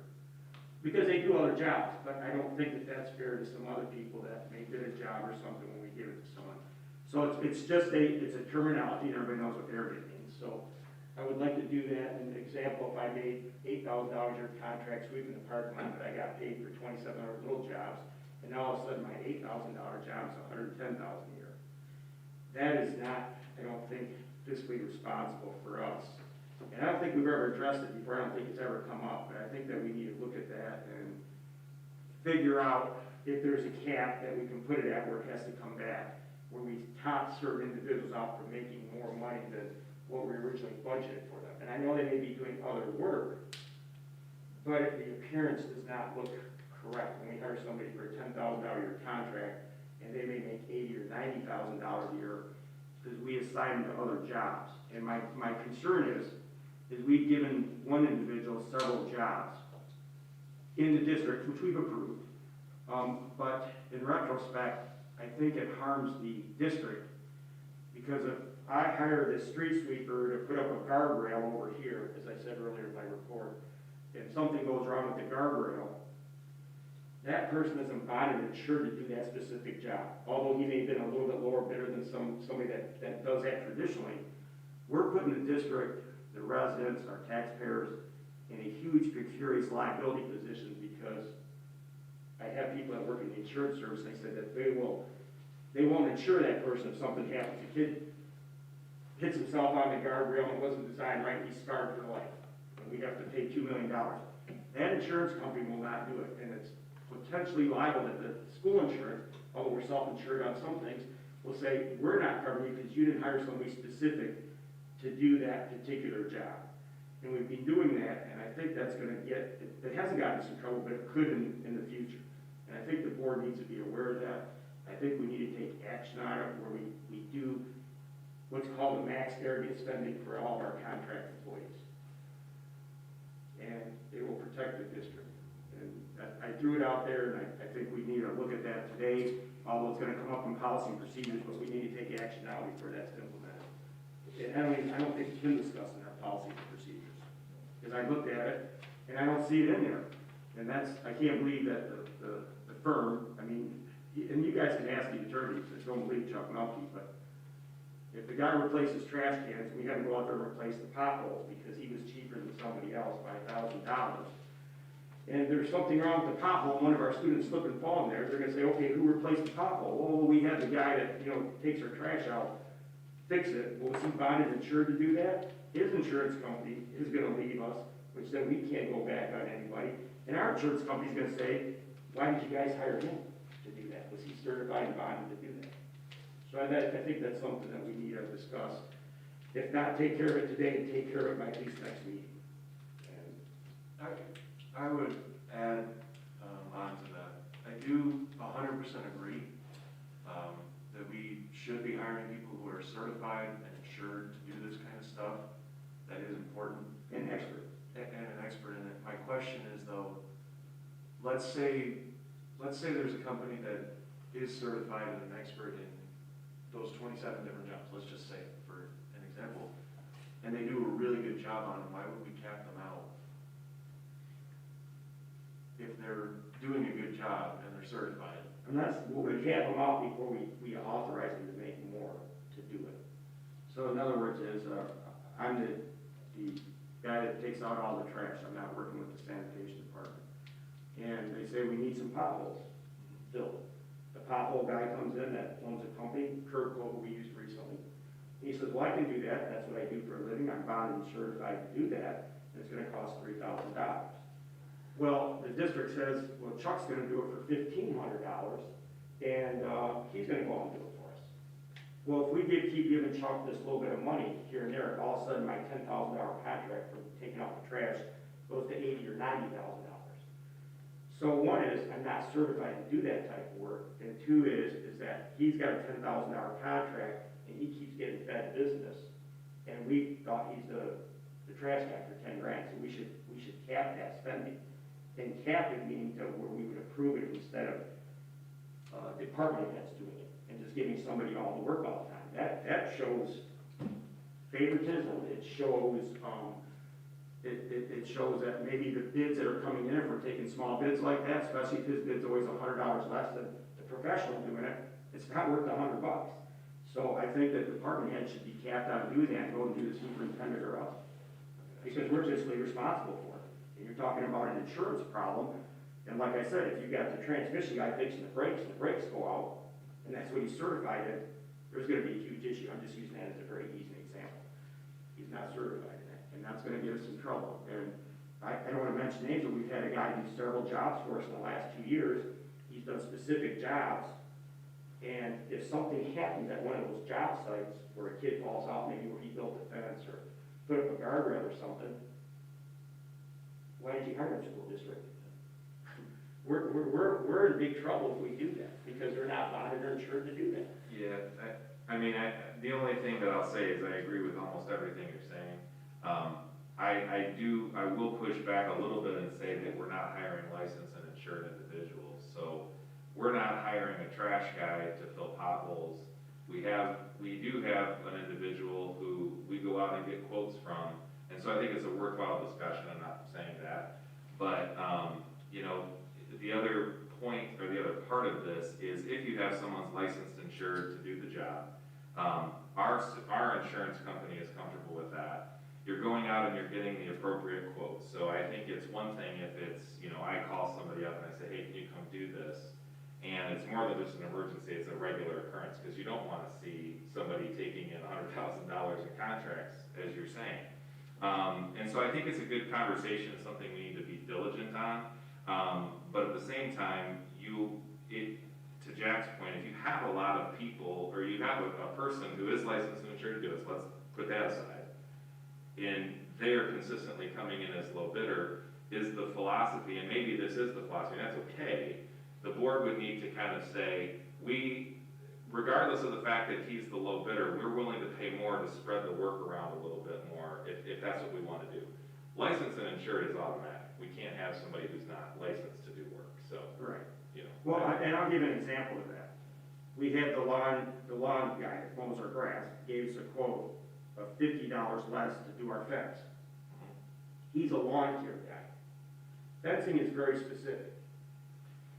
It has to be put in so deep, it has to be inspected, the fencing has to be right, there has to be no barbs on it. So, for example, on this fence back here, if somebody hurts themselves on that fence, and we had the lawn guy do it, and a kid cuts his face and he's scarred for life and he needs medical treatment over the next 5 years, okay? Your insurance company or our insurance company is gonna have a problem because his insurance company, it's not so much us, they're gonna say, well, you're not insured for that, for your $2 million. And you know what, this kid's hurt, you're mowing grass or you're plowing snow, why are you putting in a fence that's supposed to be built to specific standards, and you didn't follow that, where the fence company or the landscaping company is bought and insured in that specific job. That's their expertise. I'm not saying that he can't do it. I don't know if it's smart for us to do that as a district, and somebody gets hurt, and then his insurance runs on us, and our insurance company's like, why did you hire a guy to do A when he's only supposed to be doing C for you, because he was $50 cheaper? Certainly, yeah, and I think in the event that he's not certified to do that work, I would agree 100%. I'm not convinced, and I don't believe that that's accurate, that he's not certified to do that work, and that's where the question would come into play. So we gotta get that answered first, because you're right, if they're not certified and can't be insured to do it, that's one thing. To do that type of work. Right, but the other piece is that project needs to be inspected, right? So we're gonna have an inspector come in, they're gonna look at the depth of the holes, they're gonna look at the quality of the fence, they're gonna say, is it straight, plumb, all those things. And then the inspector is gonna certify that it is in fact good. So we have a licensed individual doing it, we have a fence inspector that comes and inspects it and says it's good. Our insurance company is gonna be good with that. The real question philosophically is, and I'm fine either way, if somebody is licensed and insured to do it, do we want to be making sure we're picking and choosing certain ones, even if they're consistently low, to say, we want to go a different direction? And that might be the answer, and I think in our committee meetings we need to talk about that, and I think that's fine.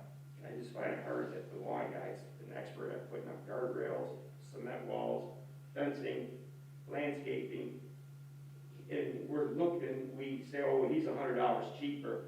Guardrails, he's certified to do that, and he's $100 cheaper than companies that do this for a living.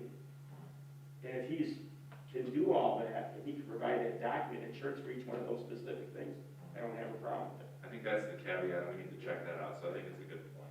We need to verify that. Can I say something?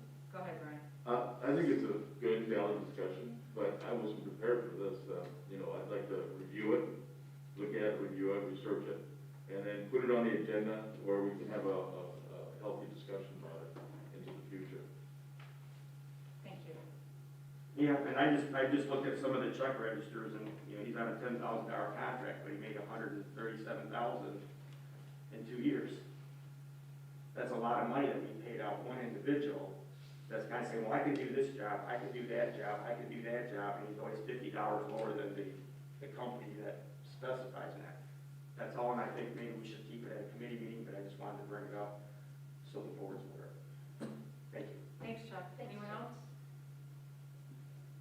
All right, I just want to thank all the folks that came to see us tonight. Congratulations again, Mr. Personette. Welcome to the district. Thank you, Mr. Kitchen, for your patience. Sue, welcome to your new role. I know it's a transitional period. I also want to congratulate Nate and Michelle and Melissa and Kelly and RJ, and thank Ms. Bell for the video that her students put together. And Rod, thank you for your leadership on the summer school program. It's going to be amazing.